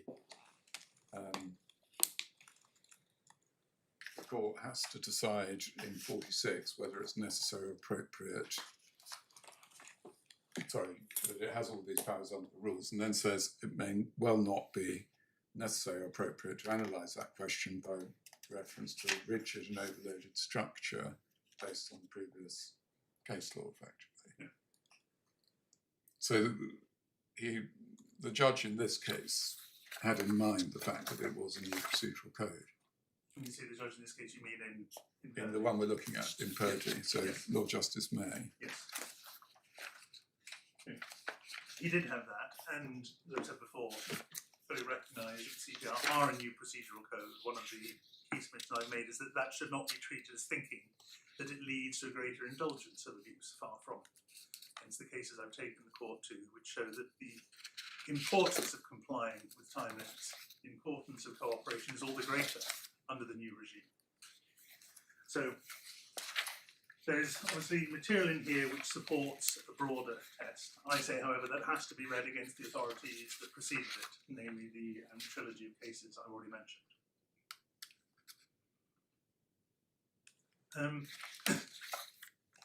On those cases, Chest Hospital in particular, my learned friend said that was a relatively short case. Much of it was taken up in Burkitt, only deals with Grobet later on.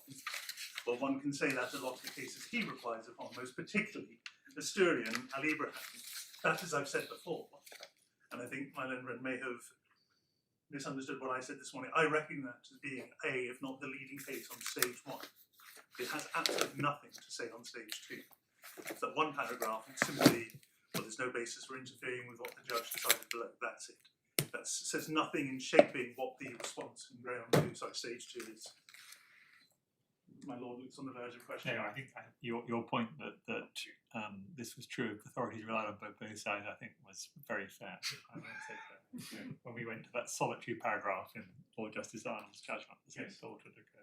Yeah, and that is part of the problem of these authorities, and that's why the law is in the state it is, with respect, because there are things pushing both ways.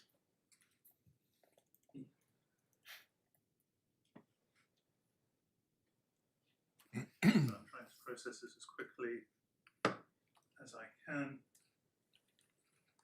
And my Lord Justice Foxton has picked up on the identity of the counsel who spotted the point in Watford. Now that is true. It's not a point that should diminish the judgment of that case of any authority, to the contrary. And again, the fact that the case hadn't been reported for 20 years, well, the Court of Appeal has been known to say in the past that the courts sometimes take a wrong turn or cases inadvertently cited. That's one of the reasons for precedent and ratio and pairing curiae and everything else, all these other principles.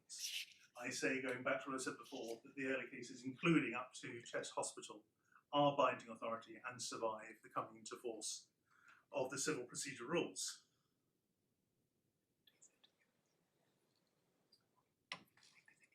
During discussions of, I think it was my Lord Justice Miles who highlighted the benefits of a hard-nosed rule, to use your terms, and I won't labour that point either.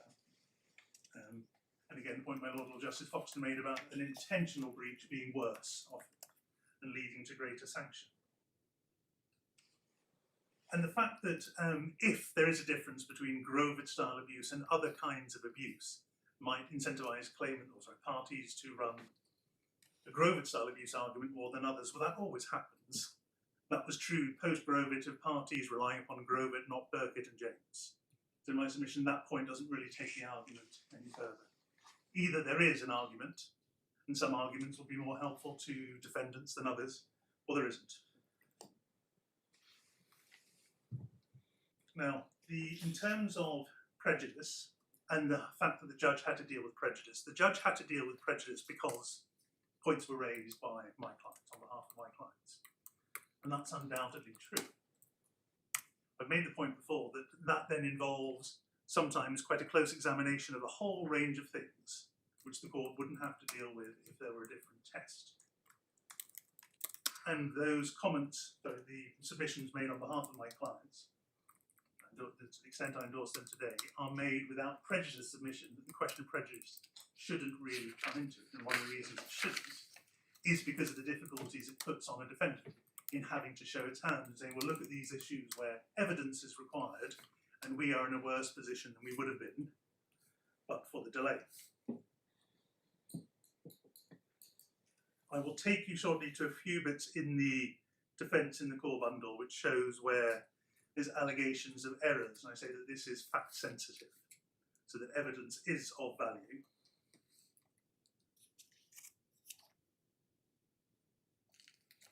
Before I do, see if there's anything else I can cover off usefully before I get to that point.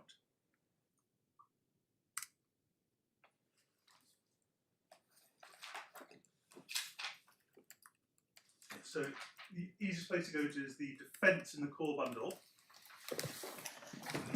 And I'll just give you some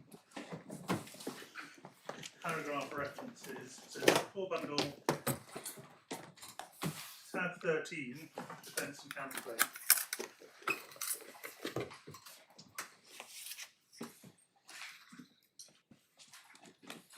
Sorry, just as a signpost, Yes. what's the target on? Oh, sorry, I do apologise. Well, this is under the heading of witnesses Oh, I see. and prejudice, Yeah. and whether witnesses are Yes, I relevant see. at all. Yeah, I do thank you. apologise. No, not at all. Tab 13, this is the defence and counterclaim. This is March this year, so not the version that was a draft version before the judge at first instance, but this is a place to look at for a moment. Page 142 in the core bundle. And this is purely illustrative. Paragraphs 37 and 38. Could you? I do apologise. Paragraphs 37 and 38.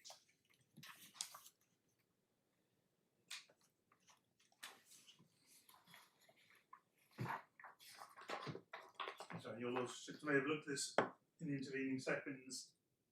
Reference to even the version that BlackBerry provided contained errors. There's an email 38. BlackBerry had still not fixed the issues with secure PSIMS Project Jackie. On to further references, and again, all I'm seeking to do without getting too far into it is to show that there were issues as to the errors committed, which require witness evidence. Over the page, sorry, page 145, particulars of breach.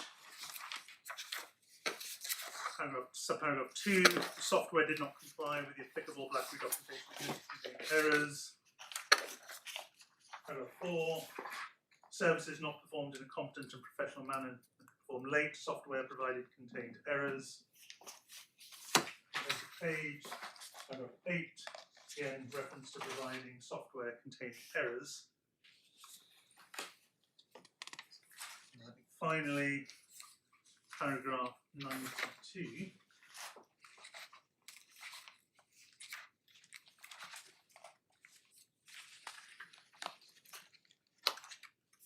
Yes.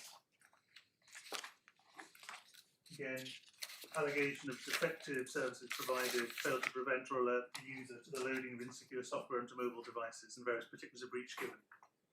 Again, the target, to use my Lord's word, is there are disputes as to the performance by BlackBerry which require witness evidence. So there was prejudice. I think the point's being made. There are obviously disputes of fact, but they're not going to depend on witnesses, as it were. Well, I say they will to explain Alright. what they were. And in terms of the dates of the one individual who died and the two individuals who left, I think the court has the dates. Mr. Bhatia died on the 4th of September 2021. Mr. Vikash, I think, left on the 4th of July 21. Mr. Kumar on the 31st of May 2021. That leads to the next point, which is the service of. Wasn't there a Mr. Agarwal? Sorry? I thought one of them was. Yes, so I may have got the name Sorry. wrong, I'll check that, but those were the dates of death and departure of the three individuals concerned. Right, so the latest date at any rate was Yeah. September. Yeah, sorry. Vikash Agarwal, I'm so sorry, I gave his first name, not his I last see. name. Thank you. Sorry, I've just put the core bundle down. In terms of service, my learned friend gave his account of how long service would have taken. Tab 5 of the core bundle, we haven't seen this yet, is the appellant summary chronology. It's the appellant's document. I'm not aware, it's some doubt. Page 71, core bundle, tab 5. The chronology is 23rd of August, Mr. Justice Mulder grants permission to serve the claim form out. Over the page, 27th September 2019, BlackBerry submits the claim form to the foreign process section of the RCJ for service. 10th of December 2019, Optiemus is served with the claim form, so that's about 3.5 months. Rather shorter than the time period suggested by my learned friend. And given the death and departures of the three individuals I've just mentioned, May, July, September 2021, there was time from receipt, given the, taken in stages, given a 3.5 month period for service, had an application for summary judgment been made in September 2020. The judge has made a finding on this, though, hasn't he? So you have to say that that's a finding that wasn't open to him, which obviously is a high threshold. It is, yes, and it's not one. I won't pursue that further. In terms of the backward-facing inquiry, which is a subject of debate, I'm not sure there's much else I can add to that. In terms of interest, interest on the original claim for the much more limited 6 million has been taken account of in the undertaking. It's not been taken account of with a much bigger claim brought by way of amendment. My learned friend appears to rely upon the fact that no abuse, the amendment isn't abusive. Well, the amendment is an amendment to a claim which was held to have been the product of abuse, albeit it survives by reason of application of the test. Had the amendment been made earlier, as we say it should have been done, had an application for summary judgment been made earlier, then there wouldn't have been the same claim for interest. And it is an oddity that there is an undertaking in relation to the original, much more modest claim, but not for the claim by amendment, for the much larger amount. And that imbalance is a consequence of prejudice. And I know my own friend saying, well, if what is required to save the claim is an undertaking, you will make that. That's clearly something for your lordships to determine. It may be the subject of debate thereafter. I may have got the numbers wrong, but I thought, have I got this wrong? I thought they were giving up 6 million, but They're giving up the interest for this smaller claim. wasn't that 6 million, or have I The smaller misunderstood? claim itself, the substantive amount was 6 million. So the interest interest on would that have been was some ratio of that. all right. Yes. Thank you. Now, my learned friend has said a number of times through his submissions trying to pin responsibility on my client for what happened. And I say that that doesn't accord with the judge's own judgment, and one of my lords has already picked up this point. Paragraph 83 of the judgment, I took you good before lunch, makes the point that the failure to acknowledge service had no bearing on BlackBerry. It required a minor adjustment, that's it. So all this understandable from his perspective, focus on my client's conduct, misses the point as to what happened. It was the fact from thereafter, really from March 2020, excusable until September 2020, there was no valid explanation for the claimant's inactivity. And at the outset of my submissions this morning, I took you through the key findings of the judgment, which are crystal clear, and I won't do that again. I say to focus in on that is misleading because the judge himself says that that had no real consequence on the claimant. In terms of the other remaining points, I think the only other thing, subject to any instructions from behind, I wish to say is on ground 7, my learned friend makes the point of consistency. Well, it rather begs the question, we could have argued this case as to whether the stay should have been lifted in the first place. I would have been saying no, it shouldn't for all the reasons I've been given. And if your lordships were with me, then the same would follow in terms of strikeout. So, not much as A can be taken from that. If your lordships will indulge me, I'd just like to Certainly. check if there's anything else.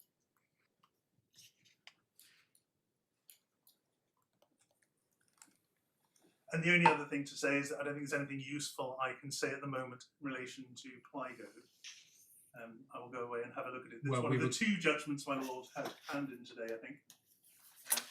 Yeah, I so reviewed the wrong one. Lord Justice Males Yes. was responsible for that one. Yes. I think what we're going to do is going to give you both until 4 p.m. this Friday to make any submissions in writing you want to about that. We're not encouraging you necessarily to do so, but obviously if you wish to do so, then short submissions on that in writing by 4 p.m. this Friday. You going to set a page limit or is it short, simply to be honoured? Well, 3 pages. all right, 3 pages it's been. I'm glad I asked. My junior is suggesting 1 page, but we'll accept All it, right, really. well, That's, It may be that you don't need to, but I don't know. It's a limit, not a target, isn't it? Yes, I'm quite sure that's also true. Any questions? Anything else? My lord, on behalf of the parties, I'd like to thank the court for hearing the matter in a sufficient way. Thank you very much indeed, Mr. Grant. Well, Mr. Grant and Mr. Morrison, you perhaps won't be surprised to hear there won't be an extempore judgment given this afternoon or indeed tomorrow. But it will be handed down in a reserved way in due course.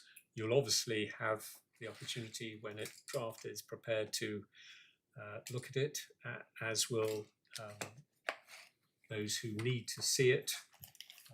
You'll no doubt notify the court if you haven't already done so.